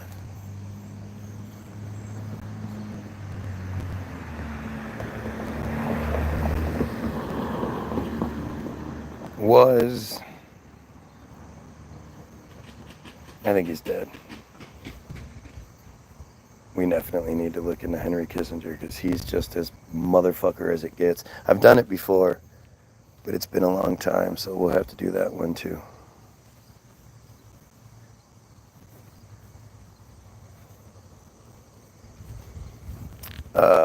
And numerous celebrities in Jeffrey Epstein's Black Book of Personal Contacts. Besides this, the IAC NBC Universal Music conglomerate is politically aligned with the Open Society Foundations and billionaire George Soros. The liberal lobby claims it cares for human rights, but its actions speak louder than words. Concealing the true origin of HIV/AIDS and its links to the global vaccination genocide is one example. Wow, that's a pretty pretty bold statement.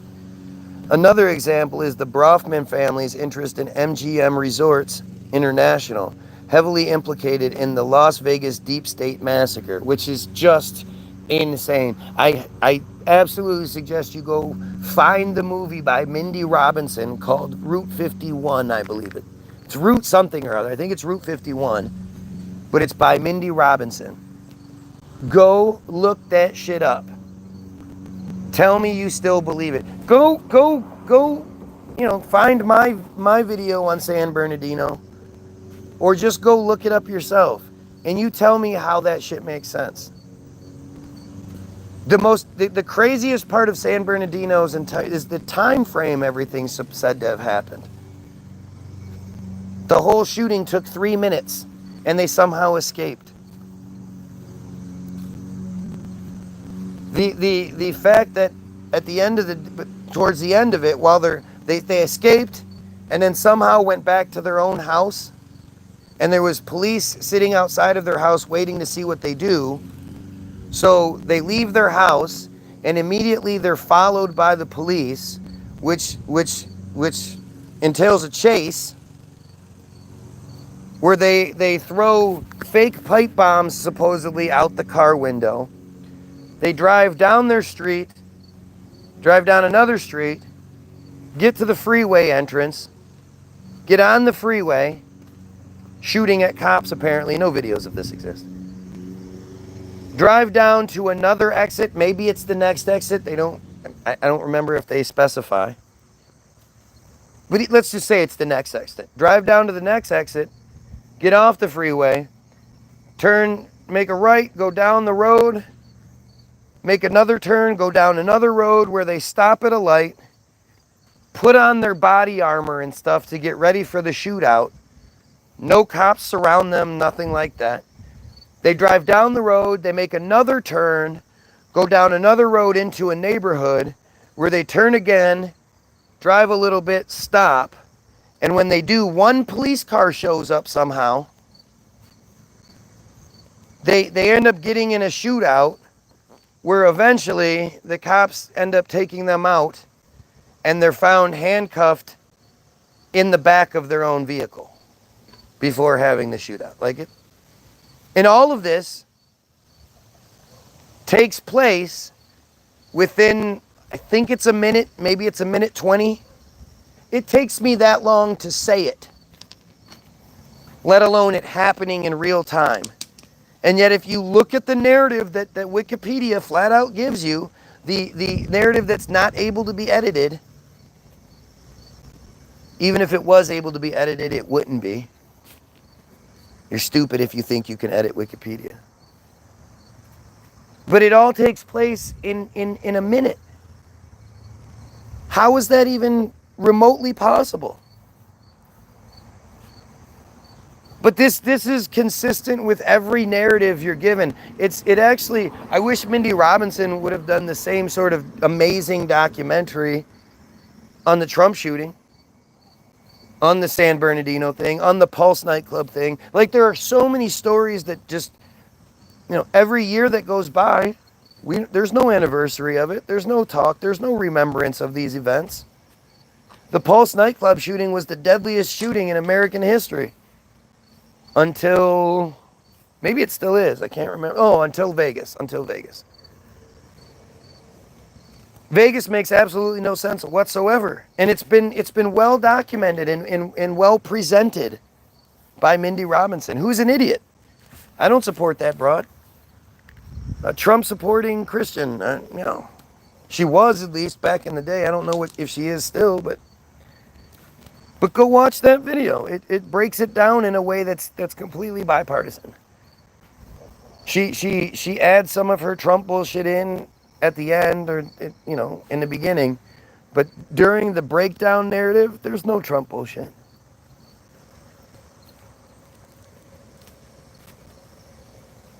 How is it even possible, without outsider involvement, and without a conspiracy involving the media deep state and MCC officials, that the security cameras allegedly did not work the day of Epstein's, quote, death? And now we know that the footage that they've given us, this to me is another just tremendous smoking gun. I don't even care about the editing and all that stuff. I don't care about literally anything in the video. Because how do I even know what that video is showing me? Because they say that's what it is, that's what it is. You can't see Epstein's face. He's obscured by the banister, by the railing when he walks by. But most importantly, there's that point where the edit takes place and then it comes back and the camera angle is slightly askew, is slightly different. Well, I'm sorry, but that camera is in a secured housing. It's made to be like riot proof, so that if some sort of riot takes place, they can't break it'll film as much as they can before they spray paint over the fucking whatever, before they cover it. But they won't be able to get to it. So the idea that the angle changed slightly, it just doesn't, there's no reason for that other than it's fake. And they're lazy and they just think we're stupid. I mean, you know, you can take that as far as you want to, but from just the factual point of view, from, again, you know, unbiased, it just doesn't matter who you are. You have to understand that angle shouldn't change. There's no acceptable reason why it should change, especially in some sort of weird loop where it does that every day. It's been like that since the 90s. There's this window where people can commit crime and it's not going to be seen. Like, it's such a stupid narrative to begin with. But it doesn't account for the slight switch in angle. This was reported by the New York Times. Nonetheless, the corporate-controlled media, such as the Wall Street Journal and the New York Times, discouraged conspiratorial investigations. The WSJ instantly, on August 11, 2019, called them all unfounded conspiracy theories. One telling quote was this: "The new social media has allowed conspiratorial accusations to multiply and flourish because the gatekeepers, i.e. Western intelligence agencies, who used to decide what should be aired or printed, have been bypassed." Holy fucking shit. The New York Times concluded by quoting author Russell Muirhead. The Western intelligence agencies who used to decide what should be aired or printed had been bypassed. What intelligence agencies used to decide what can be printed and are being bypassed? Do you not see what they're telling you? This article is way longer than I expected it to be. I'm dying here. In other words, what co-conspirator Rupert Murdoch, through his WSJ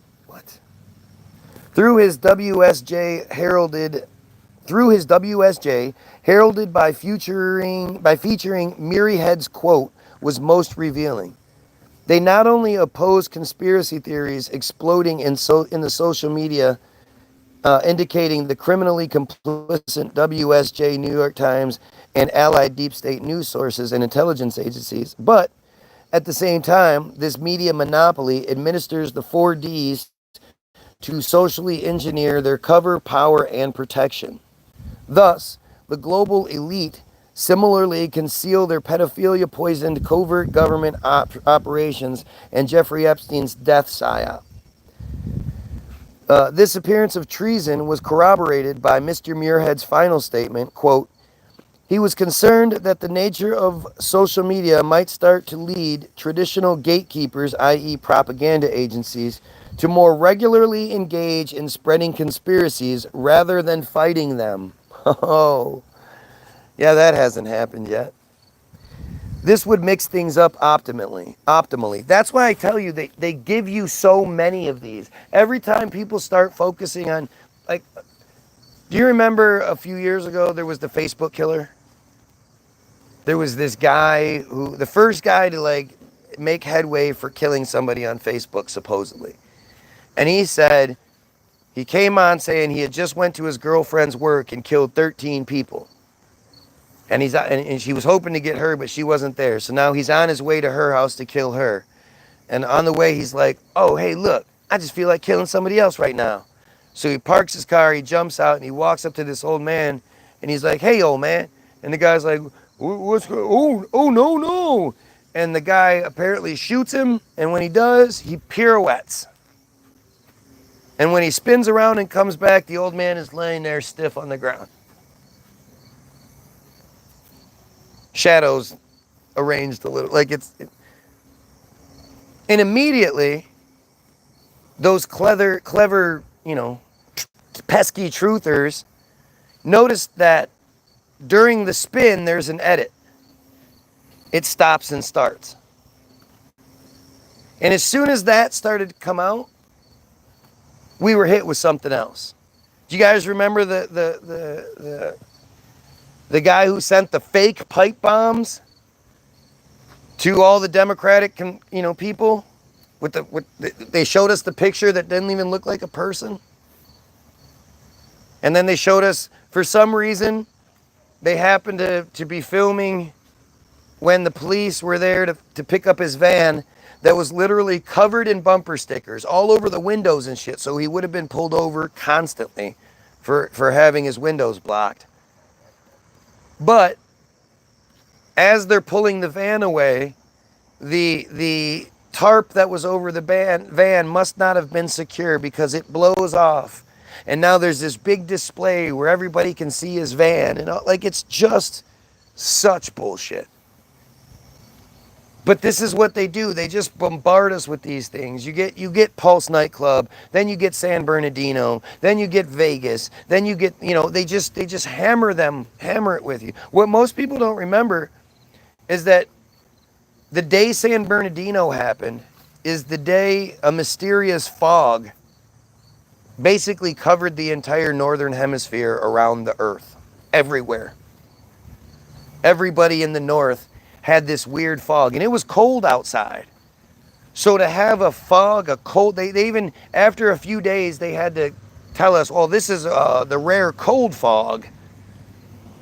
But we had a fog that was covering the northern hemisphere for, at least a week, maybe 2-3 weeks. I don't remember exactly how long it was. But because of San Bernardino and everything else that was going on, nobody was talking about it. And I remember just being like, what the fuck are you, a cold fog? There's no cold fog. What are you fucking talking about? Fog is created through warmth. How are we having cold fog? It's fucking freezing outside. Anyway.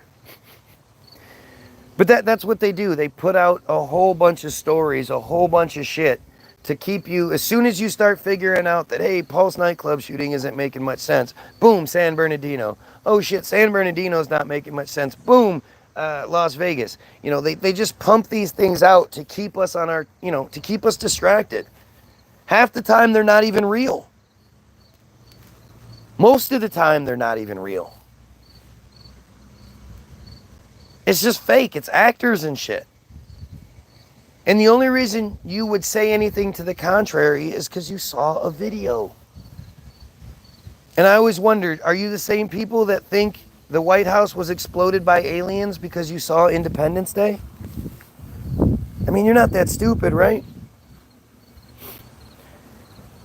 We have been at the forefront of witnessing and reporting on this obfuscation of global genocides for the past decade.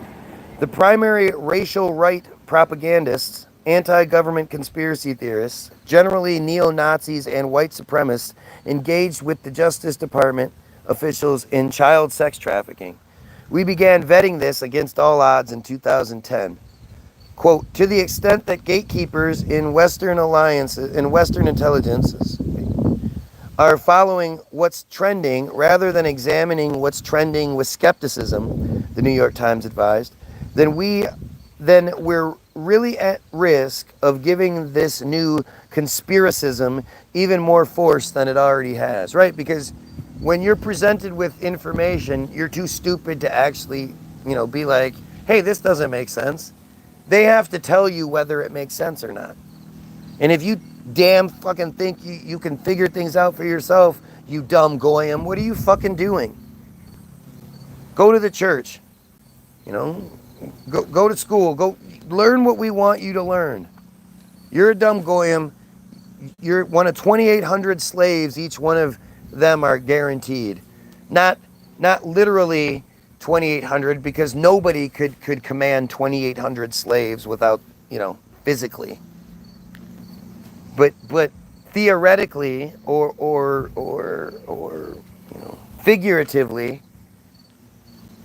to accommodate the free life that they all have, free housing, free rent, free food, free education, free healthcare, free lives, it requires about 2,800 of us to accommodate that life for them.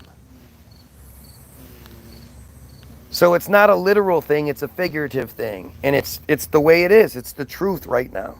It's why you're a Christian. So you accept that whole thing and be like, yeah, I'm second tier in my own belief structure.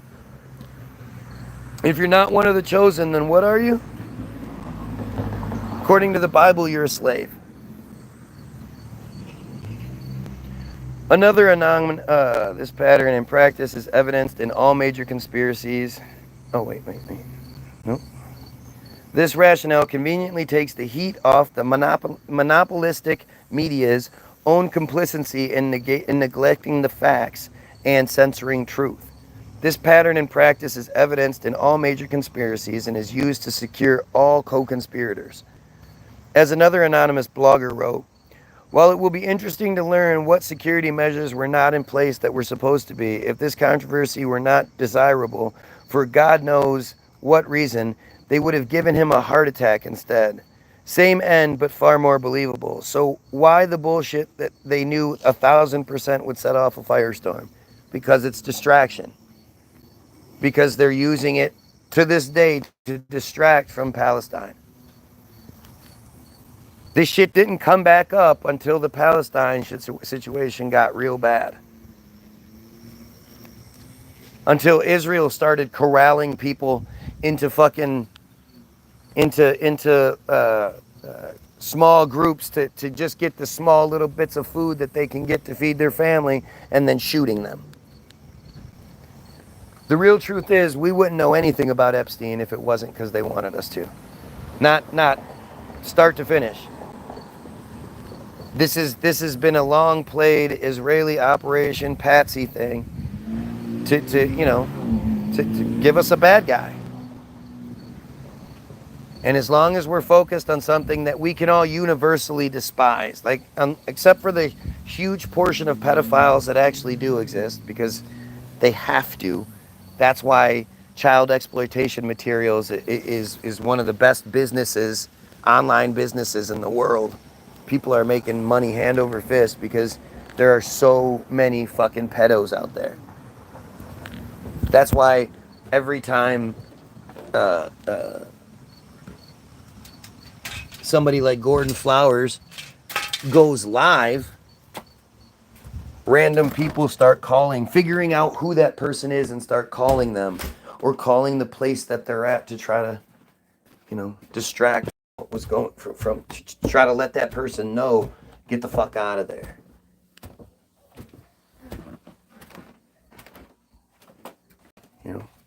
That should never happen. Nobody should be on the side of pedo. And yet that happens so much more than you think. Fuck you.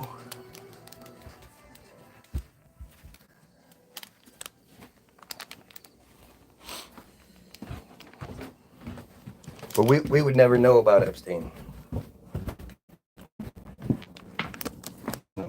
There are plenty of times. Huh? Wish we did it. There are plenty of times when shit like this goes down and we know nothing about it. It's not reported. It's not major national news, international news. We know what they want us to know. We fight like they want us to fight. We're distracted. Imagine if everyone talking about Epstein, who truly, like they claim, they can't believe somebody could abuse children like Epstein. And Epstein probably maybe abused like a few hundred teenagers. Who knows? It's terrible. It's a fucking terrible thing. And I'm not even at all trying to downplay it or anything. But compared to the amount of children Israel is killing every single fucking day, whether it's through starvation or bombing the tent that the kids are forced to live in because their house was bombed to shit using American bombs and weaponry. Like, and then or they were starving and the bomb was dropped on them. The amount of children being killed every single day is either close to the amount that Epstein violated or, takes a week to surpass. If you really care about children and children's well-being, then you should absolutely be talking about what's going on in Palestine, because not only are they're raping them too. There are multiple stories of children, of all sorts of people being raped, but children as well being raped by Israeli operatives. It's a very common practice. It always has been. They're horrible, horrible people. There's an article I highly suggest everyone go find. After you're done here, Google Israel Hayom, which is the name of the website, Hayom.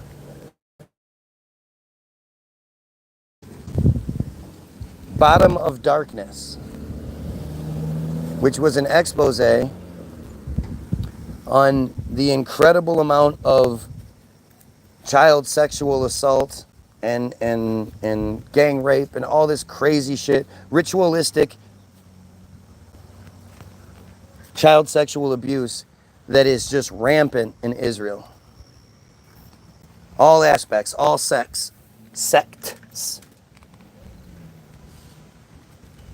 reported on every level, hidden, dismissed, extremely well documented, and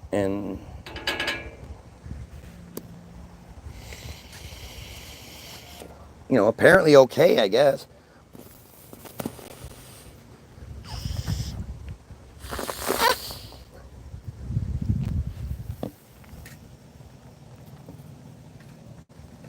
Oh, I really want this article to be over with, I'm telling you guys. I accidentally shut it off for a second, so now there's literally no comments showing whatsoever. Not only did they stop the comments, it's completely gone now that I went off the page and came back. Because that's what happens to people, right? Here, I'll show you. There you go. I'll make a post after the fact, and you can see for yourself. Oh.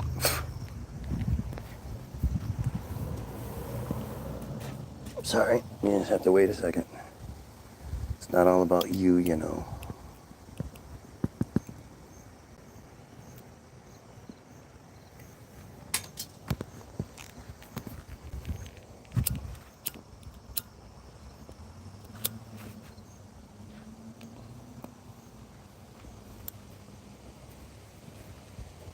It's fucking windy.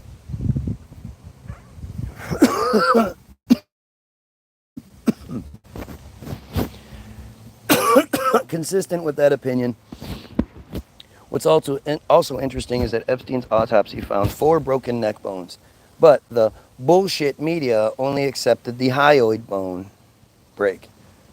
That bone break was perfect to reinforce the dual theories exclusively promoted by the media: death by strangulation or hanging. What is really happening? So, what must the court of opinion presume about the preponderance of evidence convicting co-conspirators in the government and media for their actions that establish a presumption of guilt based on the aforementioned facts? My phone is not charging. That is really interesting. It's been charging the whole time I've been live, and I'm at 16%.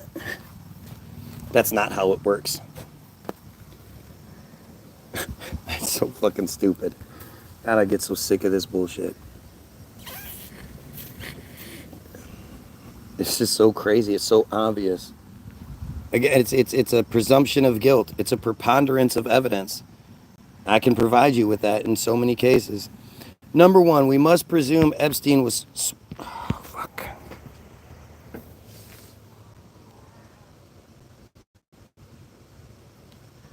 was switched out sometime between his first hospital visit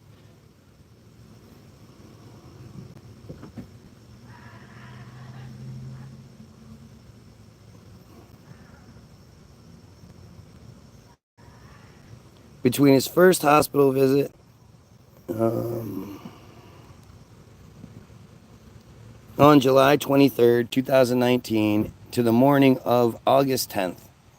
We must presume a self-incriminating Justice Department investigation will not occur, but if it did, focus would feature 1. The media co-conspirators acting to socially engineer a psyop to protect the government officials and politically powerful celebrities who sexually abused underage women and are engaged in various related racketeering enterprises, and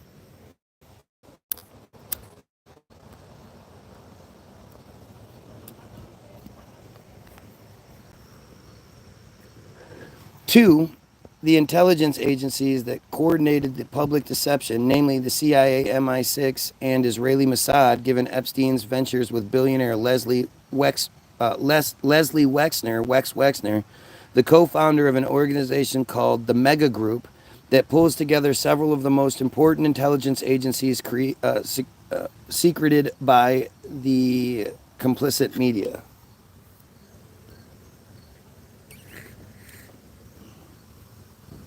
Secreted.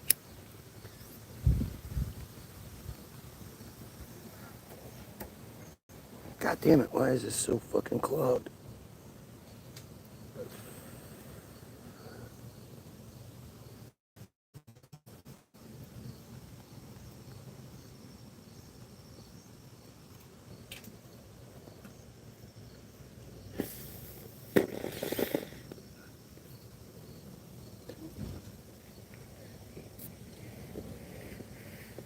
God damn this shit. So irritating.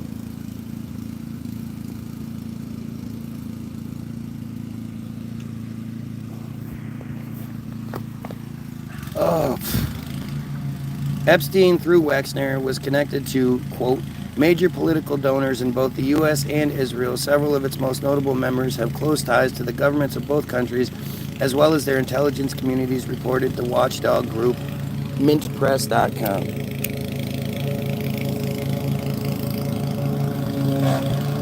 I'm about to lose my fucking mind over this shit. What is going on here? Stop being such a dumbass bull.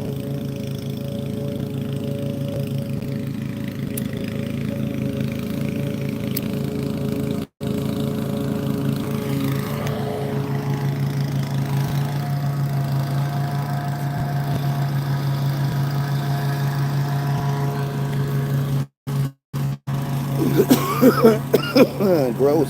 What is going on here?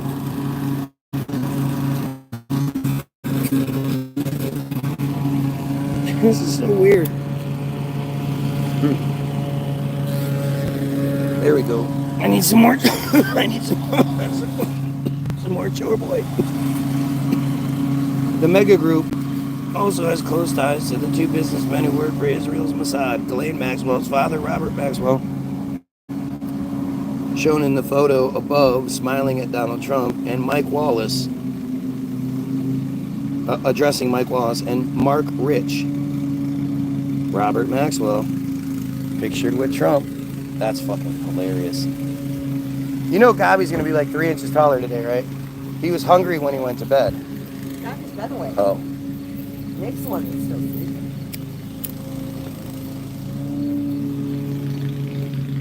Hey, that's mine.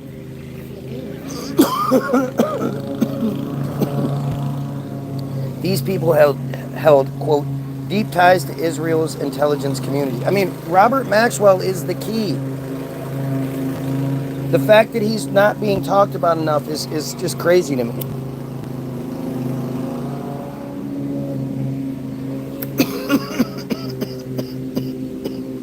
What's going on here? This fucking bowl is pissing me off. Also shown above is Steve Ross, the CEO of Time Warner, Warner Communications, and John Tower, who is known to have concealed the Clintons' complicity in the Iran-Contra affair investigated by the Tower Commission. Tower was also vice chair in the Frank Church Committee hearings of the CIA's MK Ultra and MK Naomi mind programs, MK Naomi media mind control and biological weapons programs, respectively, that concealed the lab virus hepatitis B vaccine origin of HIV/AIDS. Exactly. Went down to Africa, said they were giving everyone hepatitis vaccinations and gave them AIDS instead. It's well documented.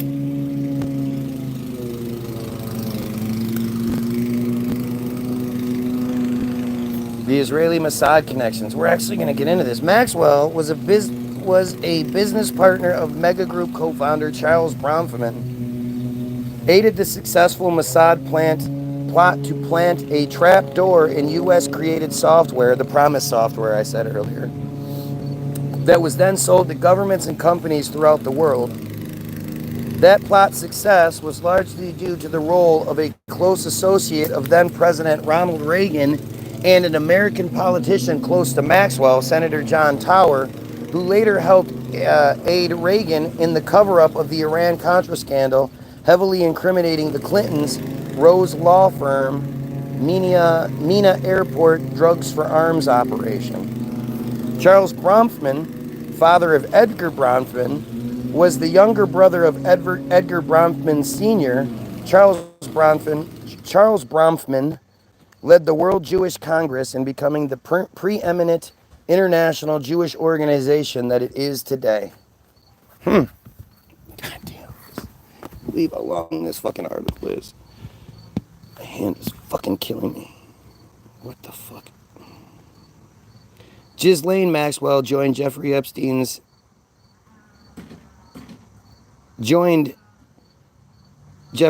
in this inner circle right after her dad died, supposedly.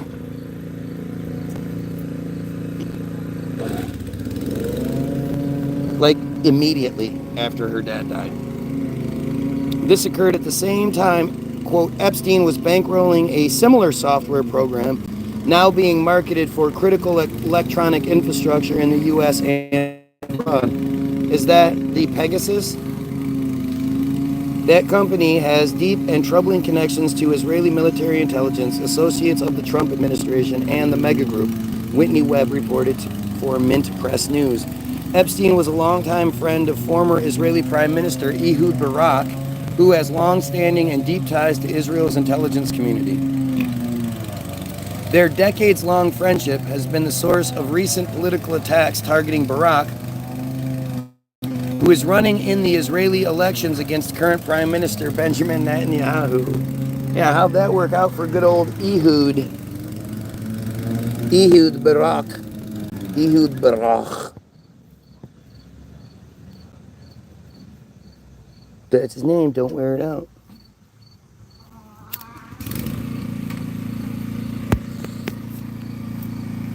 I think we're almost done, guys. Barak is also close to Epstein's chief patron and mega group member, Leslie Wexner, whose Wexner Foundation gave Barak $2 million in 2004 for a still unspecified research program. According to Barak, he was first introduced to Epstein by former Israeli Prime Minister Shimon Peres, who eulogized Robert Maxwell at his funeral. Oh my God. Peres was the one that said, we can't say here today everything that Maxwell has done, and had decades-long ties with the Bronfman family going back to the early 50s. Peres, who was also a frequent participant in programs funded by Leslie Wexner in Israel and worked closely with the Mossad for decades. In 2015, this is a quote, in 2015, a few years after Epstein's release from prison, Barak formed a company with Epstein called Carbine. The security service software Carbine sells, quote, runs any caller's identity through any linked government database. We should look up Carbine.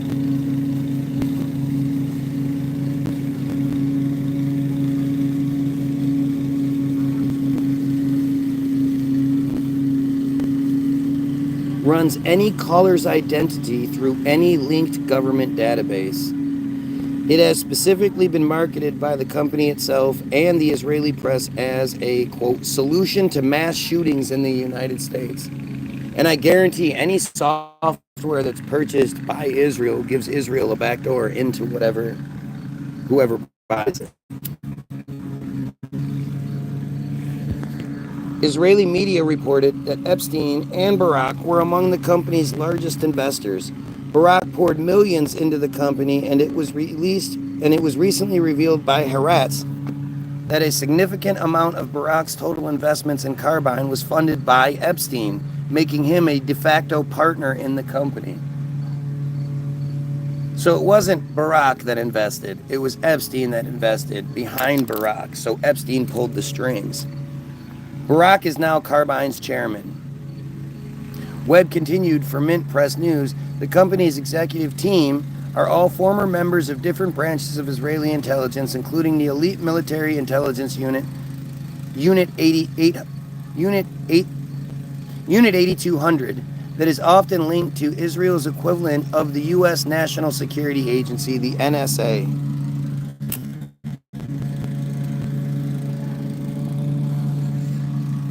Check that one out too. Shit, what did I just do?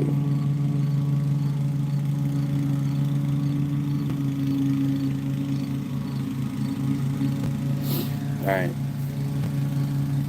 The company also includes several tie-ins to the Trump administration, including, Palantir founder and Trump ally Peter Thiel, an investor in Carbine.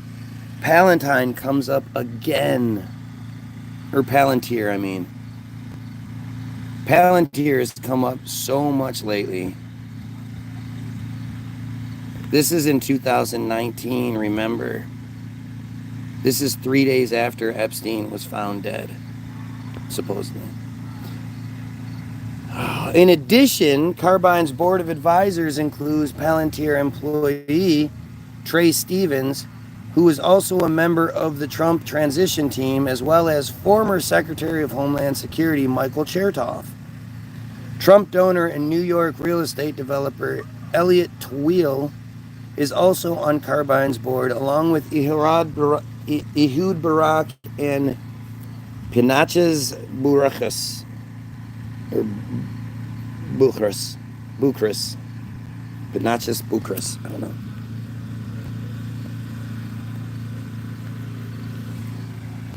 Fulfilling prophecy. Accordingly, quote, what's really happening in this Jeffrey Epstein death psyop is a protection racket administered to conceal the criminal psychopathy and crimes against youth committed by the inner circle and its human trafficking networks. Fucking hey, I want this to just end.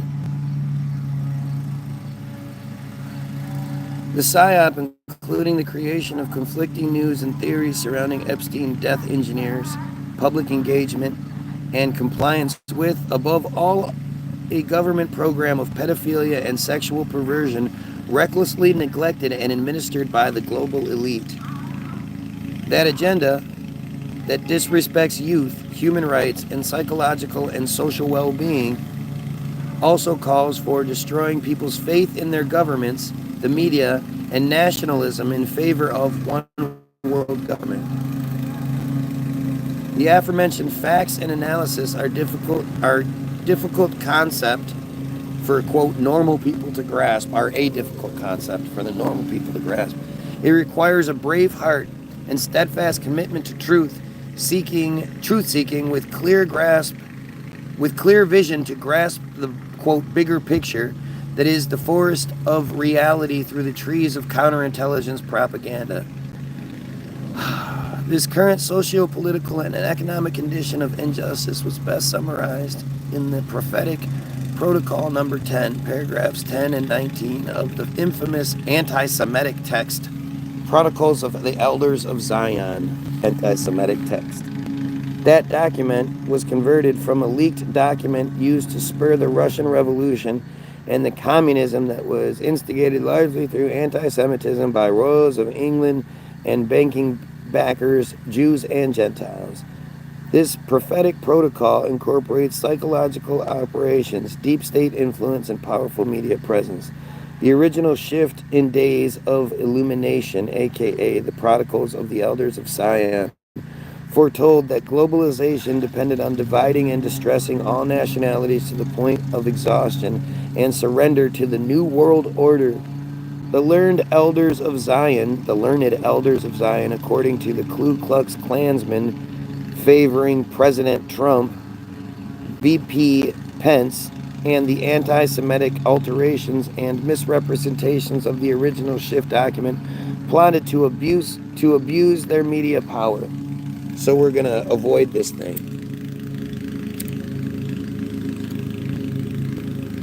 as everyone always does. Jewish leaders who were psychopathically affected by self-loathing, thus justified their deranged minds and privileged positions, killing and ostracizing fellow Jews, were financed by Gentiles since the time Europe's royalty began relying on the Medici family to administer their financial accounts.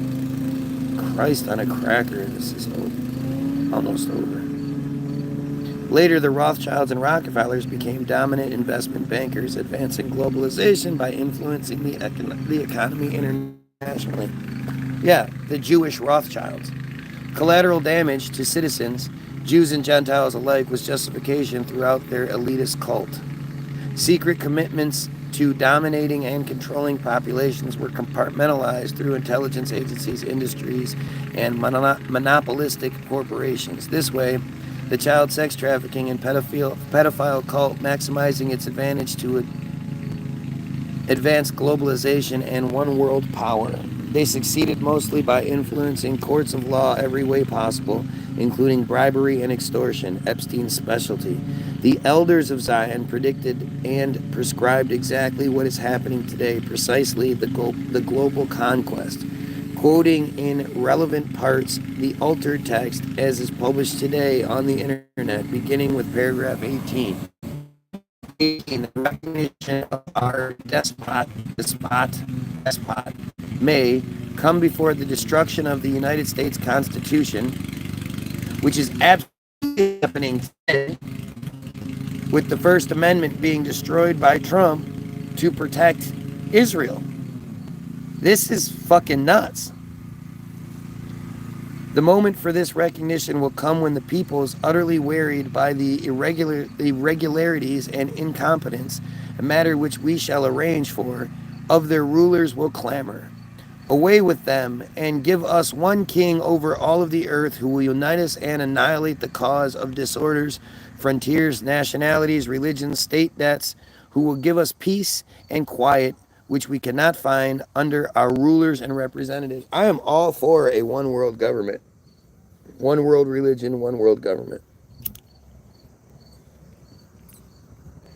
A big part of the deception is tricking people into thinking the solutions are the problems, and the one world government is the ultimate solution.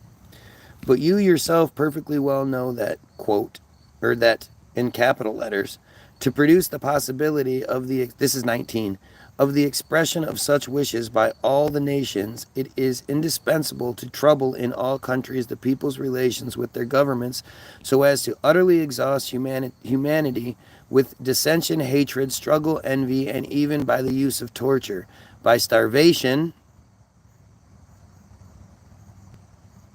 Holy shit. By the inoculation of diseases. Wow. By want, so that the sheeple see no other issue than to take refuge in our complete sovereignty in money and in all else. That is fucking nuts. Especially 6 years later, when it's all fucking happening right now. They're literally using starvation as a tool. While we may never know the truth about Jeffrey Epstein's, quote, death, we have here a case study vetting the Anglo-American conspiracy to defraud society through intelligence agencies and their media. Their objective is to confuse and conceal the sickness in their cult, their pedophilia and sex trafficking networks that are operating worldwide to serve mainly their inner circle of global elites. Several reasonable conclusions may be drawn from the aforementioned facts. It is unreasonable to presume Jeffrey Epstein died as reported. Number two, the murder versus suicide controversy and related conspiracy theories was contrived. Red shoes. Number three, it is unreasonable to neglect, as the media generally demonstrated, Jeffrey Epstein's criminal influence over the rich and famous using videotapes for leverage, blackmail, or extortion. These are common practices by agents and allies in Western intelligence. Number four, it is unreasonable to neglect Epstein's dominant personality disorder, described as an, quote, international man of mystery. His psychopathic ideology was to, quote, control everyone and everything. As Vanity Fair characterized him, I collect people, I own people, I can damage people, was Epstein's model. His compulsion to pedophilia no doubt stemmed from his own abuse as a child suffering helplessness. He surrounded himself with similar victims of madness. Number five, with that mindset of domination by mystery, it is highly probable that Epstein plotted for years, since his first arrest, how he was going to use his video leverage, political power, money, and intelligence agency connections to mysteriously eradicate or extradite himself from criminal proceedings. And number six, it is unreasonable to believe that President Trump would not know precisely what enabled Epstein's, quote, death. From our view, it is unreasonable to theorize, as some conspiracy researchers and theorists have published, that Trump's, quote, conspiracy theory implicating his Democratic rivals in the Clinton camp is accurate. Many have claimed that these events foreshadow a major swamp draining. That didn't happen. But in reality and in law, omissions and misrepresentations to persuade people to rely on false information to act to their own damage is fraud. Trump grew up in the inner circle. He was groomed as an actor to play the role of President of the United States at this time of global economic and military challenges. Trump, therefore, would not be inclined to mutiny against the system and secret societies that made him who he is. The politicizing of the Epstein case, diverting from the Luciferian cult it models, future dividing left from right, is the intended result, not the solution. See, when it gets to the opinion part of this, that's where I'm going to differ. Before, when it's just providing facts, well, that's a whole different story. But now we have the Luciferian shit, blah blah blah blah, and even the idea that the idea of the Democrat, all of it, it's just stupid. It's all just fucking stupid. Trump is savvy enough to know this. If Trump were actually, quote, a good guy, he would have refrained from advancing his conspiracy theory despite its partial accuracy. Trump is smart enough to know the Clintons' ties to the Epstein and child sex trafficking are just as incriminating as his own. The fact, therefore, raising the Clinton Democratic Party conspiracy that the president raised makes Trump, William Barr, and the entire Department of Justice complicit in the conspiracy. End. Oh, thank God. Footnotes. Number one, Vanity Fair implied a similar concern by addressing the mysterious personalities of Epstein and his sidekick Maxwell. It is possible prosecutors have lost track of Ghislaine Maxwell, Epstein's alleged co-conspirator in his pedophile ring. Yeah, remember, she wasn't arrested for like 3 years. She disappeared. For the past few weeks, rumors have circulated that she's 400 pounds and living in Florida, or that she's living in the high life in London, or the continent. Living the high life in London or the continent. But according to the Washington Post, authorities have a hard time locating her. Those who know her say that it's possible she is as much of a Houdini as Epstein. Both of them liked having secrets, and the way they kept secrets kept people off balanced. Jeffrey Epstein. Jeffrey always wanted to give the impression that he was an international man of mystery. I can blah blah. Wow, that was intense, especially knowing what we know today. Anyway, like, share, and sub. Couldn't say it till now, but like, share, and sub. Oh, god damn it, this was awful. I'm gonna pay for this one today. Go get your free download, www.the-buildable-group.com. It's free music, free to listen to, free to download. All we ask is that you share some with somebody. You'll click download. It'll ask you how much you want to pay to download. You can donate whatever you want, and we really appreciate it. Or you can put zero, and it's cool too. All we ask is that you share it with someone. I'm going to leave you with Hollywoodism, a link to Hollywoodism, which is the most important film ever made. It's the evidence. It's basically everything I'm talking about, but it's from their perspective. They made the Flex video, the Flex movie, the Flex documentary. And at one point, a descendant of one of the Hollywood moguls says, essentially you could say that the American dream is the Jewish dream, because they used Hollywood to create the idea of the American dream, which was how they wanted it to be. Don't take my word for it. Go watch their video. No conspiracy theory here. Their video. And I'm also going to leave you with 3 links to our songs: Donald Trump Hates America, COVID Sauce, and Sleight of Hand Job. The videos that are on Facebook. Go check those out. Go like, share, and sub those to that page. Like I said, like, share, and sub this video. Thank you for being here. Whether you're a troll or not, like, look at all the comments. Look at how many trolls did everything they could to distract from what I was talking about. Knowing that I can't even see the comments. They're just, who are they commenting to? If they know I can't see the comments, who do you think they're talking to? They're trying to dissuade you from listening to what I have to say, from forming your own opinions based on the information given, not the bully tactics they use. Guys, have yourself a wonderful day. And as I always say, most importantly, pedophiles, kill yourself.